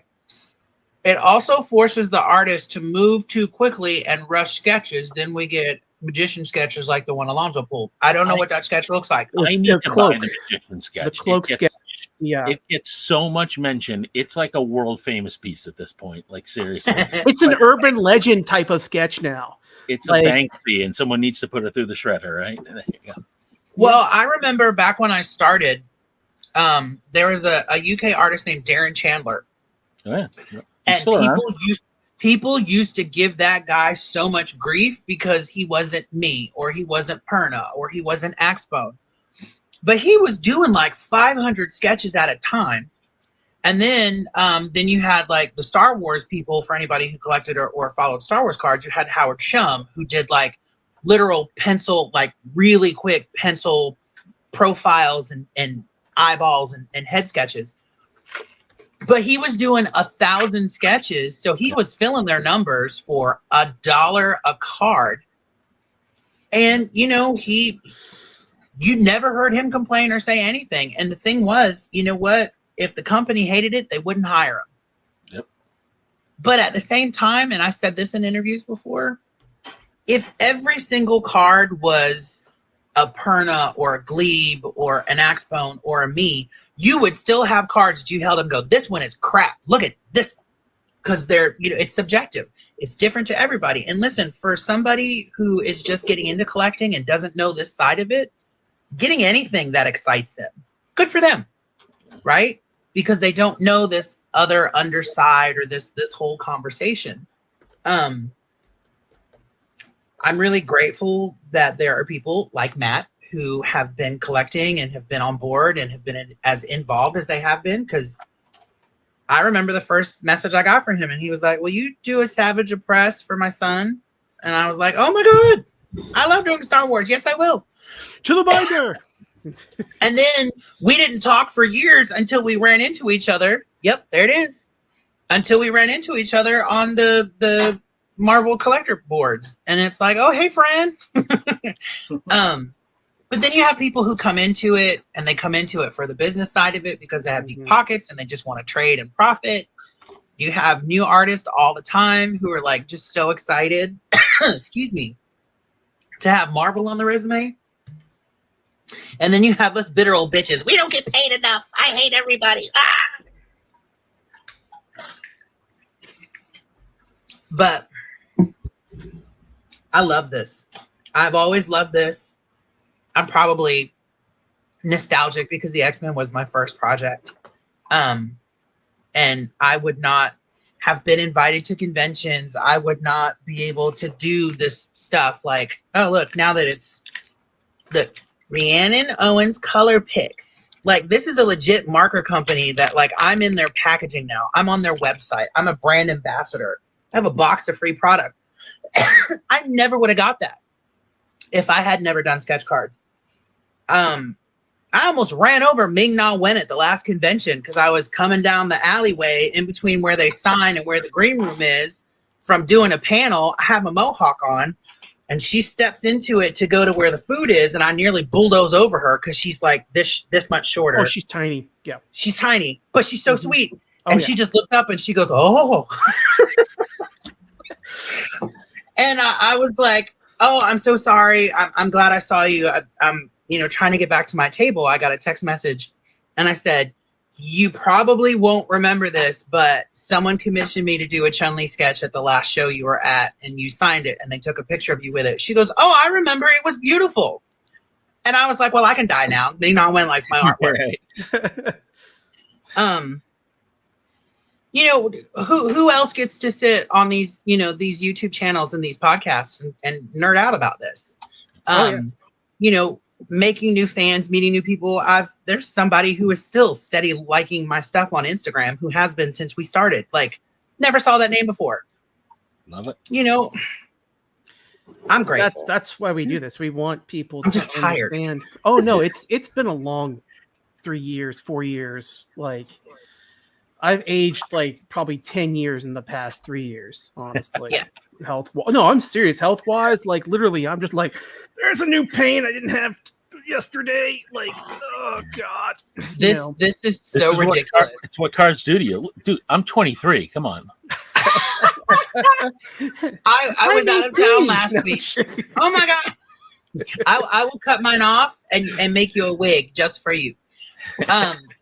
I was out of town last week and was staying in an Airbnb that had an upstairs apartment, which is where I was at. I walked up a pair of stairs carrying a suitcase and a pair of heels like a dummy and could not get out of bed the next day because my back was all locked up. Like,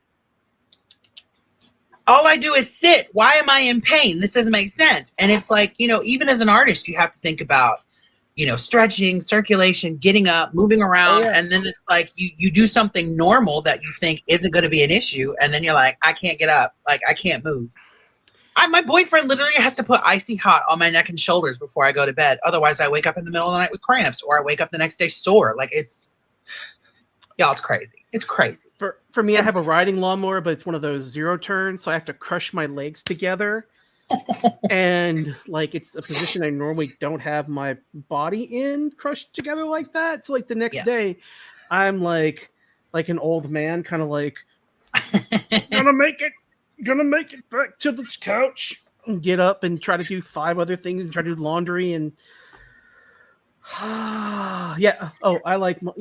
just like Dak Shepard. I like money from Idiocracy. Yeah. Yep, Ken. Matt, I love that I mentioned that Star Wars card and you knew right where it was and you were just like, here it is. Well, I finally got a system binder just for my PSCs and I was working on it yesterday. So it just okay. He has a system. Yeah, because my son moved out and left a whole bunch of his stuff. So I'm like, all right. Well, he moved out. How old is your son now? Oh, my oldest is 23. Is that who I did that card for? Yep. That is insane because I remember they were was it for a birthday? Yep. Or was it Christmas? Yeah, it was probably for like his 13th or 14th, maybe. Yeah, it's been a while. Yeah. Don't even like I got friends who had kids that I remember going to the hospital to see when they were in the bassinet, picking them up, you know, smiling at them, and then they just got into the Marine Corps. Literally, it's crazy. Welcome to Geriatrics After Night. Yes. Welcome to the I found another thing that now hurts after hours of the Marvel Roundtable. Listen, at the last show that I set up at, I gave away free art prints to people. I'm like, if you're a massage therapist and you can spare 20 minutes, you can have a free print. Nice. I had my neck and my hands and my shoulders. I was golden. I'll tell you right now. If I could have made it. I found the magic bullet for like pain cream. It's a prilocaine lidocaine mix. One of those compounding pharmacies can make. That stuff is amazing. Like I have made sure to stockpile tubes of it, you know, through my insurance. Like basically like near the end of the year, I'm like calling my doctor and being like, I need another prescription of that, you know, and yeah. Oh, well, Josh says he'll you're going to have random strangers coming up to your tables at your conventions asking if they can rub your back. I'm a massage therapist. Listen. Take it ain't for original art because you don't have the time or the hand strength. Would you like some mashed potatoes? I just watched that the other day. I'm gonna be the bigger person and walk away. Walk away. Like it so sassy. I loved it. Takes notes on combo cream. Yeah, you're gonna have to like put the name of that in there so I can go back and be like, what was that stuff he was talking about? If that one doesn't work, there's another good cream out there. It's called, I think it's a tetrahydrocannabinol. Works really well. What'd you call me? It's like tetrahydro former cannabis. sound wave. Some people call it Tetra THC. Hydra Agent, Madam Viper, something and all. Like, I may be making a marijuana joke there. I got you, team. Hemp cream does work too. I've used hemp cream before. Yeah.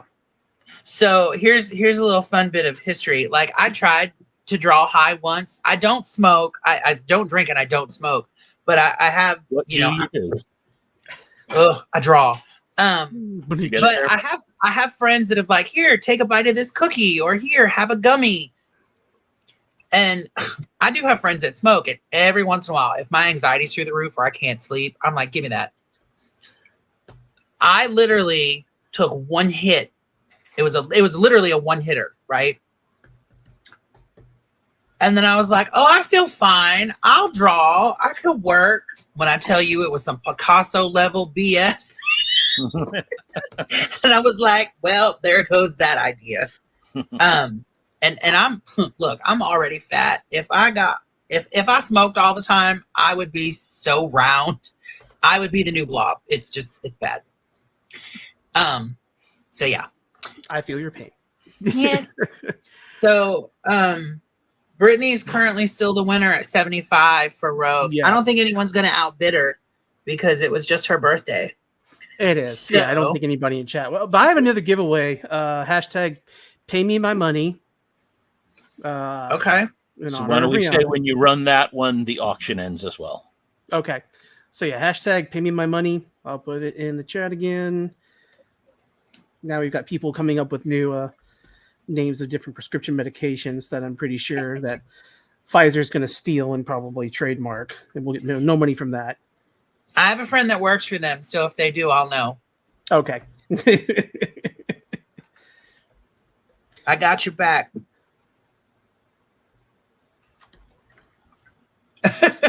Can't confirm or deny talking to my pet fish.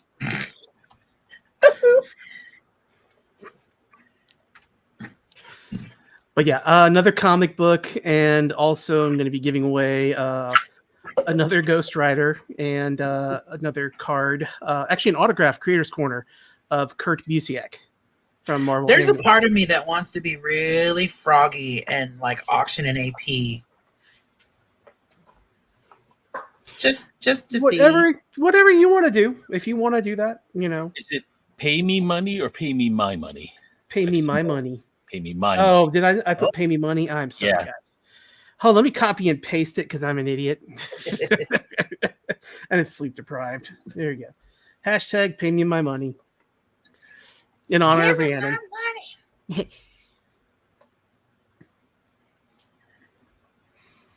Yeah, so I see. Let's see who did that.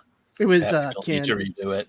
Ken and Pep. So Ken and Pep, redo that, please. Sorry, thank you, Ken. Actually, Ken and Pep, it'll all go to the same EPAC account. You have to have an EPAC account too for those just joining us. And like I said, I've got Brittany's queued up to go. I'll send hers at the end because I already know I believe I know what her EPAC is. I think I have it. If not, I'll have to get it from her. But I got the cards pulled up, so that's the main thing. And Brittany, if you do end up winning, I just need to know what costume you want so that I can draw it in. And I'm familiar with all the rogues because I have this one in front of me. And I have this one in front of me. And I have one of several of these. Like, if I could turn my camera around, there's like a row of, there's Dark Phoenix, Firestar, Jubilee, 8 different storms, Psylocke, Emma, Rogue. That seems to be a theme with most artists that we've talked to. They enjoy collecting the figures too, as well. Yep, I see him back there. Did you ever watch? Let me add. Go ahead. Did you ever? Oh, here we go. The Hellfire Gala one. Yes. So there are some really, if you're looking for new ideas, just Google the character and Hellfire Gala. They've done this 2 years now, and they've come up with some amazing, like literal, like high fashion costumes. Yes. I remember the first one, and that first Storm costume where basically she had like a shroud of mist, like as like a cape or some kind of gauzy thing behind her. And then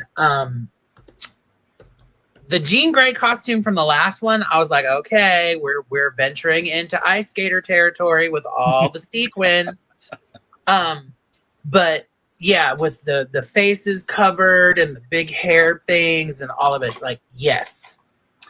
Have there ever been sketch cards with some portion of the art only visible under black light? Yes. There've definitely been glow in the dark ones. Yes, I have glow in the dark ones actually in my collection. Yeah. Yep. Back in 2009 when they released X-Men Archives, Andy Price painted with mustard. He painted with ketchup. He painted I have that with sketch card. Yep. Was it a Rachel Gray Phoenix? Yep. And it was just, we were having to crank out so many cards that he was just like, I needed markers and couldn't get a refill, so I had to go find what I could, and he painted with food. And Is that like Whole Foods buying blueberries? Like... yeah, I mean, sometimes, listen, the really cool thing about these Olo markers and these other alcohol markers is, like, I've run out of a Copic and wasn't able to get a refill, and I've got all these extra markers, and it's like, oh, same color, same value, and they all blend together seamlessly. So that's really been a blessing in disguise. The urban, I don't know if it's true, but like some people say you can actually dip it in hand sanitizer and it'll recharge it some. Yeah, I know. I thought that was crazy too, but I've never tried it. So if you have an old Copic or something, like before. An old Copic, we can go ahead and try to bust this myth tonight. If you want, if you have any hand sanitizer. Oh man, we're gonna do science tonight, guys. Hold on. I got a whole stack here that need to be refilled or recharged, but some of them have like the really crusty marker nibs. So hold on. Yeah, they had some guy soaking it in the hand sanitizer, and then he took a paper towel and smeared it off, and then went right back to drawing with it.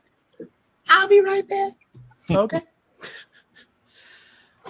I gotta pull my e-pack, see what I have in my inventory. Also, too, actually, so on this giveaway and the previous one, I'm gonna add a full set of #1 spots and Humble Beginnings from Marvel Annual as well.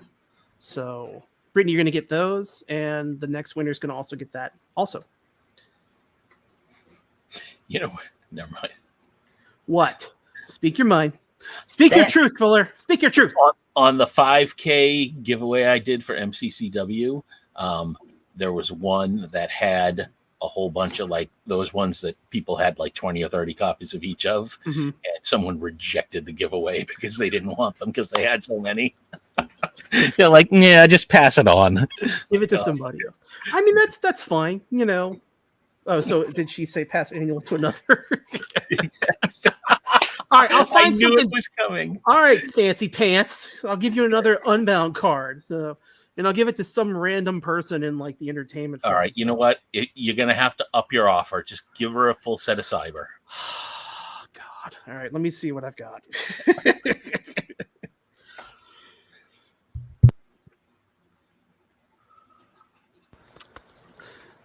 My lungs are giving out. Oh my goodness! I know. I'm dying here. No dying allowed. Not on my watch. Something nice, because I like to get back to people. Let's see. Going down. A couple big cards. A little public service announcement just popped on eBay. The Dave Palumbo Gambit from 22 is there. I saw that one. The Fred Ian Professor X from Premiere, the sketch card. Okay, for this next giveaway, how about I add this to it? The Fred Ian. Sweet. Okay. Fred Ian is so nice. I don't have a Fred Ian. What's wrong with you? They started following my art page. It's like a green Gambit from Annual. I mean, not Gambit. Not Gambit. Sorry, wow. Magic. That's not Gambit. But yeah, next person who wins will get an actual annual card they might want. I'm excited to see those in person. Me too. I've got a few. I've got a rogue. I actually have a rogue because the rogue is going to look phenomenal with the color match on that one. So we have debunked the hand sanitizer myth. We have. Okay. Now it will reactivate a little bit because it's a wet, it's a wet substance, and the alcohol in it probably does mix with the pigment, but it dries right back out because this is one that's been dry for a while, correct? Yeah. Okay. Yeah. I'm wondering if maybe it has to sit in it for a while. So, I literally poured like a goop of it onto a card. Okay. Now this red, the marker was still pretty good, but like this right here, the marker was like dry as hell, and it dried right back out. So okay. Myth busted. You heard it here first on the Marvel Roundtable, folks. Yeah. Your science fact for the night. Now we need a graphic from Izzy going science fact across the board. Is Brittany still in the chat? I think yes, she is. Yeah, she told me that she didn't want the cards I was going to give her for free. So she hasn't said what rogue she wants. Oh, you know what rogue is really cool? The Savage Land rogue too. Did you see the one I did on one of the Mental Con blanks? I've seen it. That was the first Savage Land rogue I ever drew. Yep. I have seen the Savage Land one.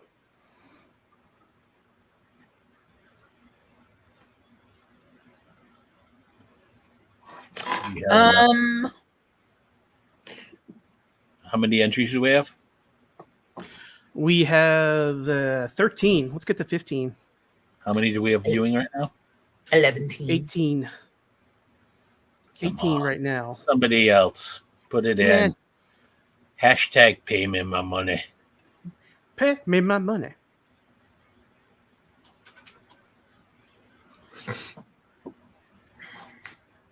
Either put it in or we're going to go to puppets and goats. There we go.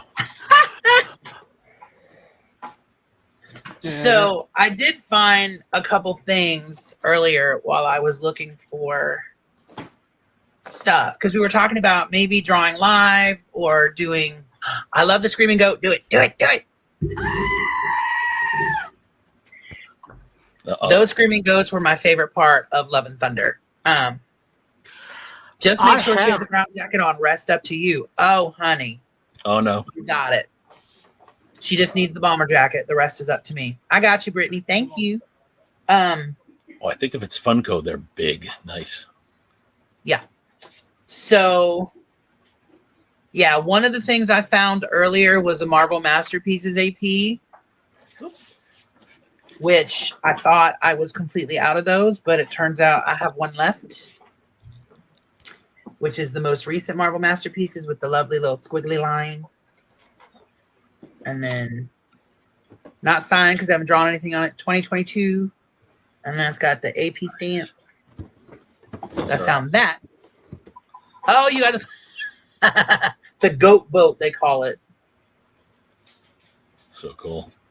This was actually free from Disney with my movie reward points. Really? That's cool. That was one of those things that popped up and it was sold out within probably 5 minutes. And then also I love Korg. Korg is one of my favorite characters.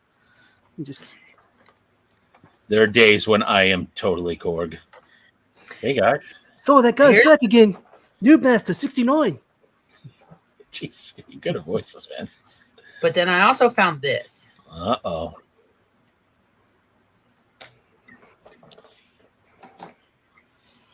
Elmo would like outlawed characters on that, please. So, yeah, I got some things to move.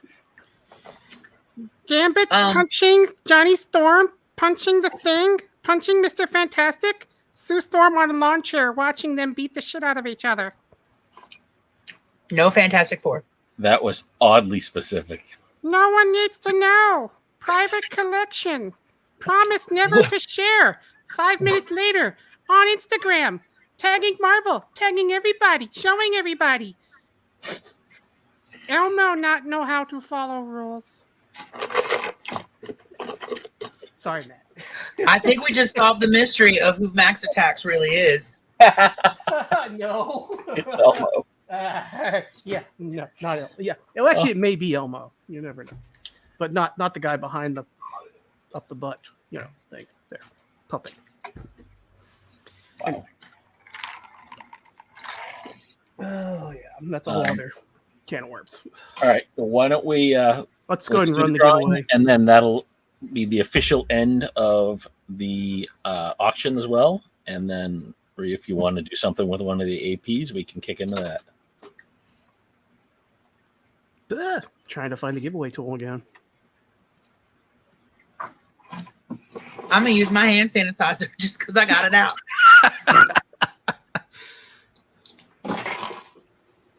I feel so fresh and so clean. I use hand sanitizer after I wrestle with my dogs to see if they scratch me. And I just put some of that on. If I go, yeah, that's not good. It's kind of a painful way to find out, you sadist, masochist, whatever, whichever one it would. Never mind. I'm shutting up now. It's one of those. Oh, hey, you want to see something cool? Since you brought it up earlier. I was going to say, wait, we're segueing from sadist to this? Oh, boy. I'm just drawing it. There All right, you good go. luck.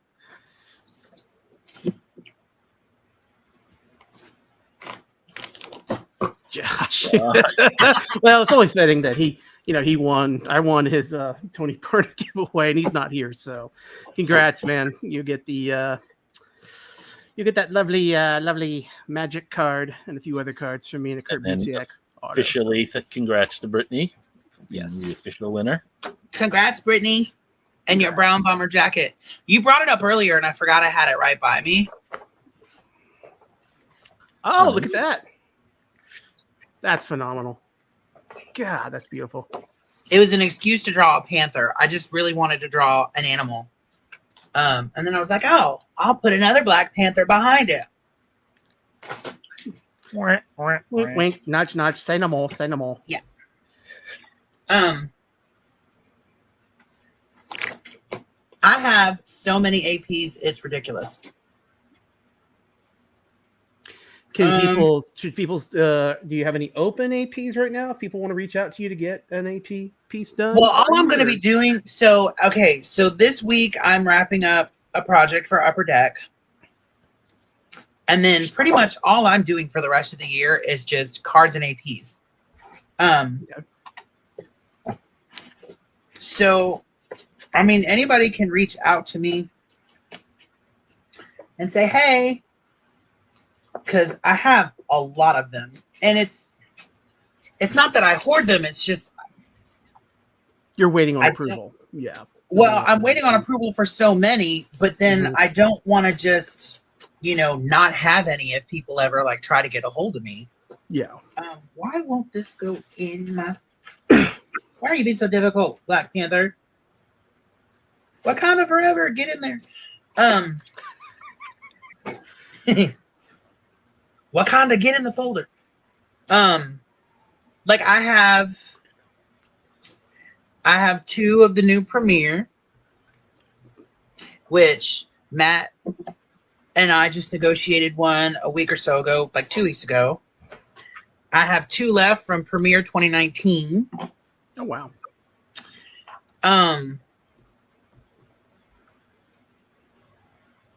I have Marvel Beginnings, which just came out a month or two ago.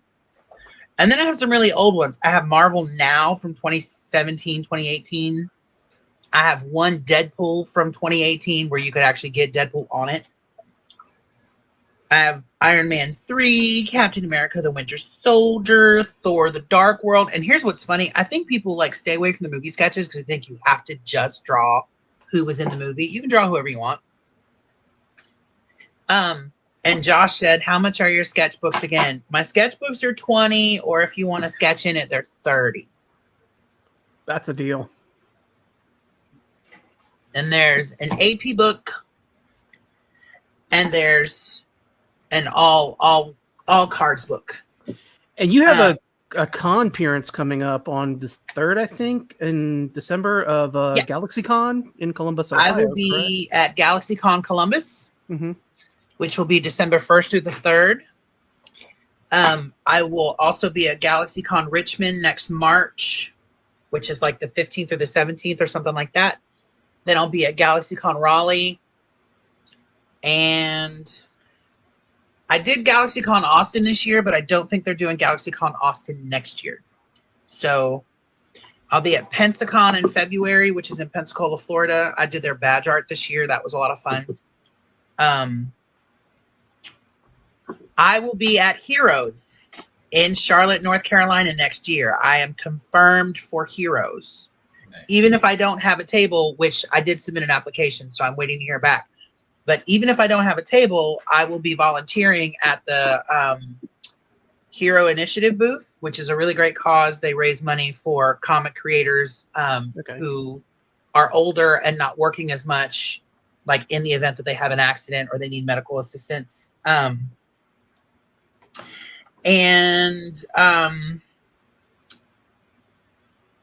I will be going to Dragon Con Labor Day weekend, since they're not doing GalaxyCon Austin this year, which was Labor Day, or next year, which was Labor Day. I will be going to Dragon Con, but I will only be going to Dragon Con as a fan. I won't be set up. But if you want to negotiate something for me to bring to you to pick up at the show, that's also possible. So just reach out to me on my socials.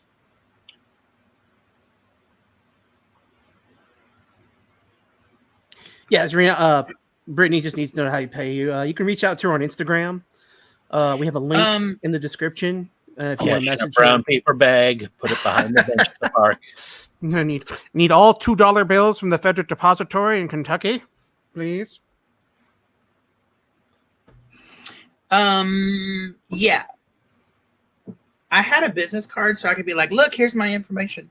And then I lost it. It's okay. She can, Brittany, like I said, in the description of the video we have here is her socials with links. You can just click on that and go right to her. And I'm stupid. It's right on the back of the card. It's on the card. Yeah. Well, we have a link to that, to the Instagram. So I like words. Oh, got a weird cold chill in my back. That was weird. Ooh. Somebody walked over my grave in the future. But yeah, I talking about. Stop, Matt. Are you writing in the Death Note book like my name? Please don't do that. I don't have a list of music you listen to, but I saw something interesting today, Rhiannon.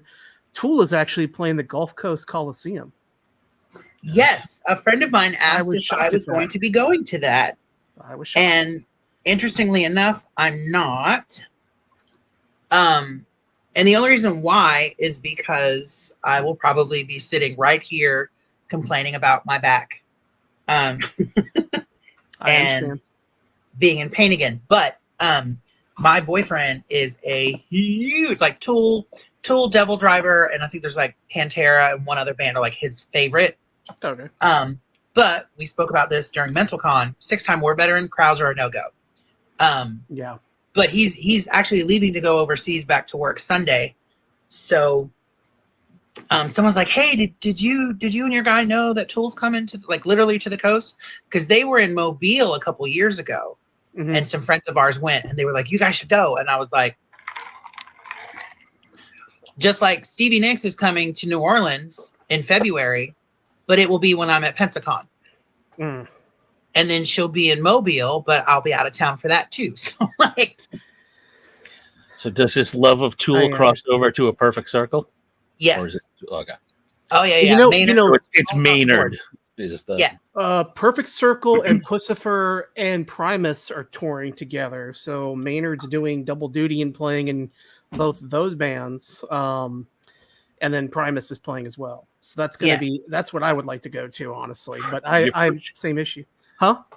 You're pushing my memory here. Les Claypool is the bass player, right? Yeah. Jerry was a race car driver. Right? Yeah, he loves them too. Yeah. God, what a flashback.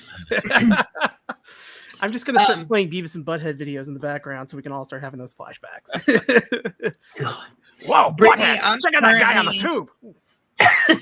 Brittany, I'm currently on my Instagram. So if you want to message me on Instagram, I can shoot you that information. I just I'm literally giving Matt a borderline aneurysm from all the voices I do sometimes. It's just so many different the references. It's literally like whiplash from all these references. Like, I'm sorry, but yeah, Brittany. Like I said, link in the video directly to her Instagram. If you click on that, you can message her there. So, and don't forget, hey, anybody who's watching, go give Rhiannon a follow. Exactly. Go to Instagram, check out her work. It's amazing. I mean, it goes back quite a way, so you can check out all her artwork. And if you're interested in getting an AP, reach out to her. Look, dude, I can actually show you.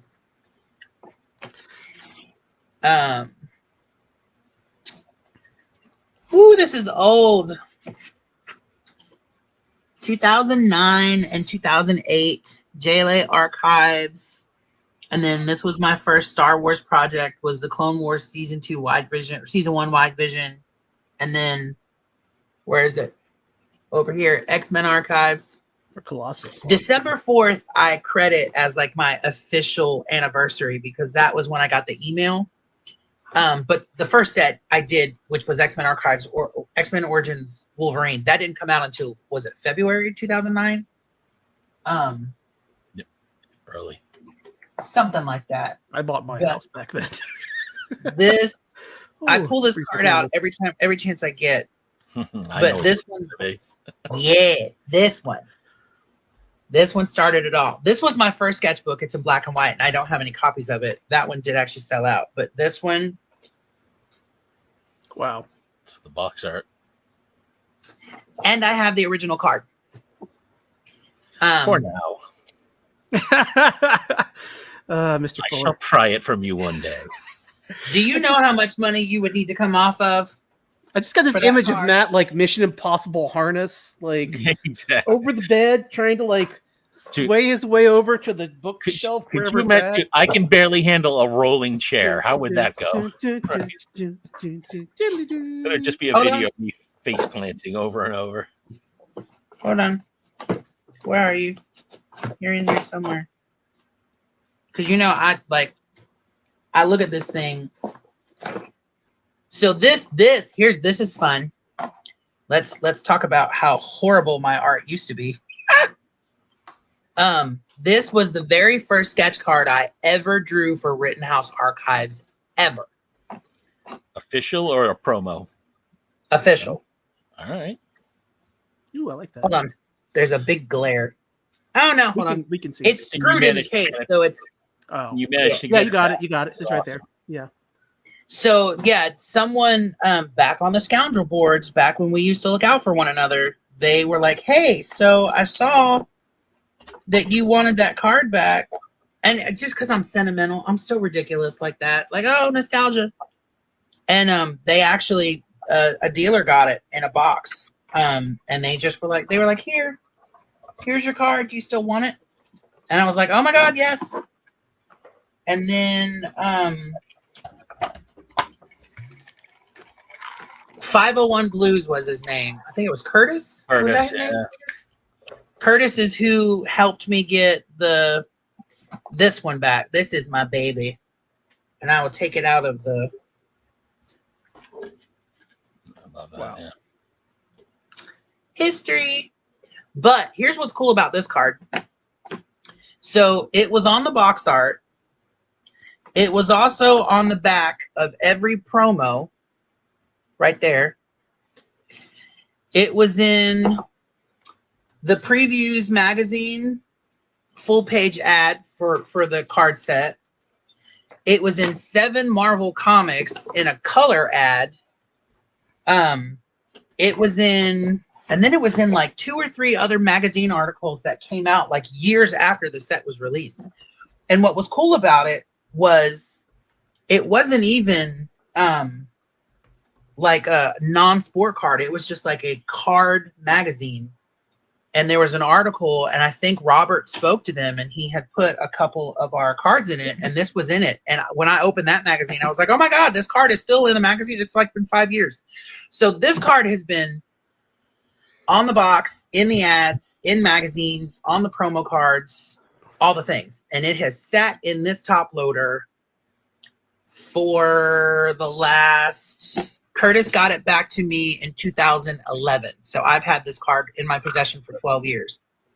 But the project came out in 2009. So this card, and here's what, look, OCD, ADHD, anxiety, yay, hypervigilance. I drew this card on December 8th. I got my card so quick after I accepted that invitation, like literally in 2 days. And this was the 8th card I drew on December 8th. And I remember that because my mother was visiting for the holidays. So yeah, this was one of the first 10 sketches, but this one has been like everywhere. So you're going to have to mortgage your house if you want to buy this card. Or sell the left side of that table over there. It's a beautiful card. Yeah. But I mean, if I were going to sell it to anybody, Matt would be one of those people because look at all that stuff behind him. I can see that Dave Palumbo X23 in a frame behind you. No, you can't. I saw it when you got up earlier. So marvelous cards. I need to get more Rhiannon Storms in my life. Well, listen, I got all these APs sitting here. How many do you think you need? There you go. Because I also have a box of blank PSCs that are much more affordable, and I have about 2,000 of them left. Please, by all means, reach out to me. And I'm just going to say this too: like a lot of people are very hesitant to reach out to artists because they're afraid to do that. Don't be afraid to reach out to an artist whose work you love, because I'm sure they do appreciate people messaging saying, "Hey, look, I'm not in the market for buying anything right now, but in the future I will be. I just wanted to tell you I really appreciate your work." That's all it takes. I mean, they're people just like us. I mean, they and like I said, don't be afraid to message somebody. I mean, lifelong friendships are made just by a simple message with a lot of people. Seriously, just because they're lizard people doesn't mean you shouldn't reach out to them. Okay? Just because they breathe through their eyelids doesn't mean that they aren't carrying emotional sentient beings. So, but I'm counting how many Rhiannon Storms I have now. I'm curious. Not enough. Not enough. The answer is never enough. Just like Robert Smith from The Cure says, it's never enough. Or that annoying song from, what is it, The Greatest Showman? Never enough. My wife loves that movie. I've never seen it right now. Oh, well, if you want, I can sing it for you right now for the next 2.5 hours, and then you can. I would love you more if you didn't. I think I need another because I have 13, and that doesn't feel good. He needs even 14. Seriously. Okay. Or grade one. All right. So, random question.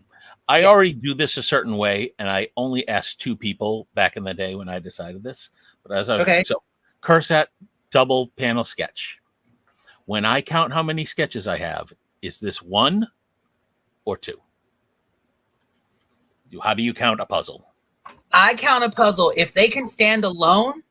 If each piece can stand alone, then it's a separate card. Okay. If the whole image cannot stand alone by itself and you need all 2, 3, 4, 5, 6, then it's 1.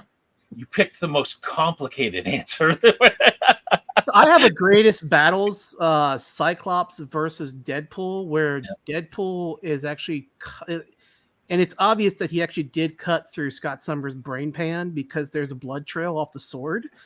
So that is counted as 1 sketch. Yeah. Those greatest battle sketches do not count as 2 sketches. Those are 1 sketches because it tells a story. And I think the thing is, you have to look at the sketch as, does this tell a story with just one sketch? If the other sketch complements that sketch to where it tells a story, then it's 1 sketch. Is my I would count them all as even a 9-card puzzle. I count as 1. So that's sort of me too. But I was curious. But of course, my OCD, I also keep track of how many of each size puzzle I have. So I also know how many individual cards I have, because why not? What really sucks is on ComC, they count some of those puzzle sketches as 1 piece, as 1 card. So the sellers will sell them individual prices, and they'll make sure that 1 card is more expensive than the other card. So if you buy the cheaper card, then you're committed to buy the other card in hopes that nobody else buys the card. It's dirty. Now, you want to know what's dirty? is when an artist will do like an even number puzzle or a 9, like for a 1-pager, like a 9-card puzzle. Mhm. But one of those images is an AP that you have to buy directly from them to finish the puzzle. Oh, wow. I don't even recall I've ever seen one of those. What you must have someone in mind. I'm assuming you don't want to call. We'll talk in the after party. We'll talk at the after party. Really? We're almost done. We've been talking for almost 2.5 hours here, so we could talk all day. Talk all night. Yeah, I'm actually on night shift hours right now. So Matt, you can skip work tomorrow. I gave you permission. So Marvelous Cards, Nostalgic Vibes, and Collectibles. Do I know who that is? Because I can't tell from just the avatar and the name. Ken, I don't know if he's in any of the groups. Or is it Ken? It's Ken. I always get there's two very similar Marvel names that I always get mixed up. Gotcha. Well, Ken, Marvelous Cards, Nostalgic Vibes, and Collectibles. If you need another storm, you let me know, because I'm literally sitting here next to a stack of like 30 APs. And Matt, if you need another storm to get that cursed 13 out of your collection, I'm right here. You just have to look at your collection and tell me what costume you don't have yet. Yeah, right. My favorite is Vampire Storm. I have never drawn. Actually, I've drawn her once. I have drawn Vampire Storm once, and that was on the Women of Marvel 4-card puzzle incentives. And you just see her face because it's like AOA Storm, and then there's like the Genie Storm from Kitty's Bedtime Story, and Asgardian Storm. And then in the background, you just see her face with a little bit of blood. See, no, that is the only card I've ever drawn Bloodstorm on. I've never drawn Vampire Storm on any other card. Oh, I'm going to test your memory here. Yeah, let me share screen. Wait a minute. Did I? Hold on. No, I don't remember anything. Heroes and Villains. Oh, with Dracula? Yep. That's not the same storm, though. That's actual 616 Storm bitten by Dracula. Vampire Storm, who is Bloodstorm, it's from another reality. And I've only drawn on one. Dude. Wow. Matt just got. All right, then. Well, I still got Vampire Storm, so. That version of Storm is from X-Men Annual 8. 8 or 9. With Bill Sienkiewicz did the artwork. Okay. And she's in a yellow dress through most of it. But yeah, the Bloodstorm that I'm talking about, if you hold on, I'll bring it up real quick before everybody goes. This will be like the send-off, I guess. And the reason why I didn't is because that was around the time, Disney got the license, right? I think it was right after or during Spider-Man Archives, and they were like, no blood, no gore, no excess this. So I was like, well, crap. Okay, I guess I'll never draw that. You should have her with a ketchup bottle, like sitting on the table off to the side, and she ate chicken nuggies. I love chicken nuggets. There were a couple times that we wanted to draw ketchup, but we were afraid that Andy would get upset, like we were poking fun at him for painting with it. So we didn't. Where is that folder? Women of Marvel. It's called an homage. Exactly. I mean, yes. Yes. There it is. Okay, hold on. Where are you? There you are. This is the only time I have drawn the Vampire Storm you reference, and this is on that Women of Marvel card. Right, so you see the arm from someone else.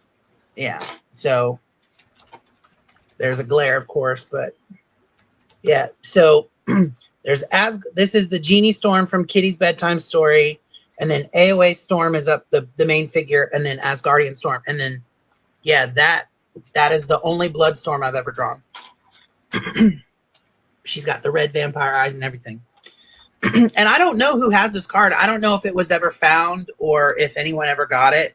And I tell you what, I was so mad. I wanted uncut 4-card APs so badly. And Robert was like, no, we just printed them like the rest of them. Because I would have gone crazy. Ken, message me on Instagram. Let's talk business. Brittany has already messaged me. So we're good. And I did get a hit. Brittany, you're confirmed. Thank you so much. And I got a hit for an AP. So thanks, guys. It's been a good night. That's what we want to do. Like I said, we just want artists to be able to get more work, you know? Look, I'll come on here with Matt anytime and just BS about cards. I don't have to make money. I love just talking the hobby and geeking out over, you know, all the things. Matt and I should probably have an X-Men off at one point. Oh, well, I can't keep my storm straight, so. Oh, yeah. I don't know everything about every character, but Storm, I'm pretty solid on. Just because I love her so much. Thank you, Brittany. I will make sure I get this done, and I will send you pictures through Instagram so you can see it. I appreciate you, and happy belated birthday. Happy belated birthday, too. Sorry I missed that, but happy belated birthday, Brittany.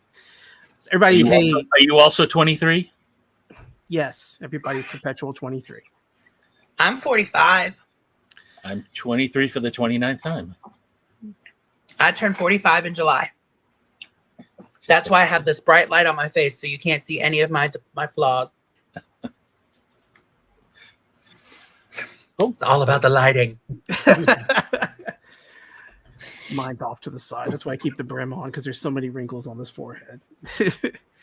All right, everybody in chat. Hey, we really appreciate you guys sticking it out with us, and we really appreciate Rhiannon coming on and sharing her stories and sharing her work with us. Like I said, I'm gonna say this right now, without the artists, the cards and the comics do not exist.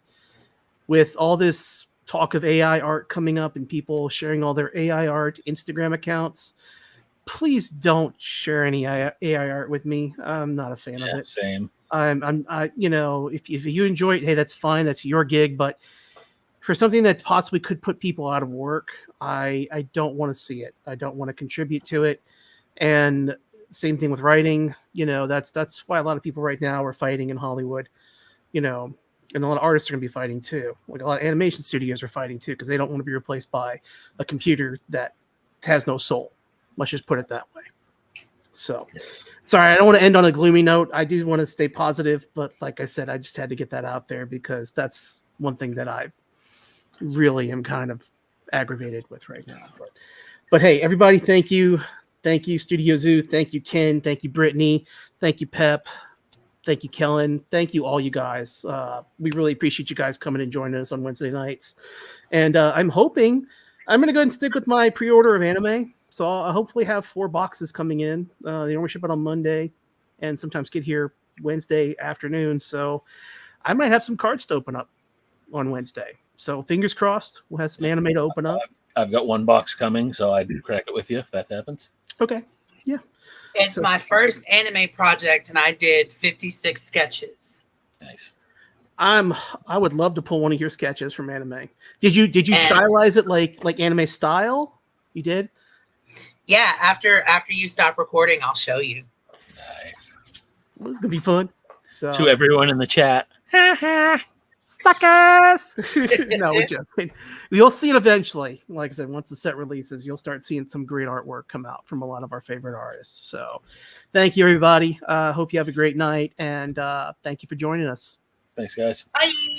Bye.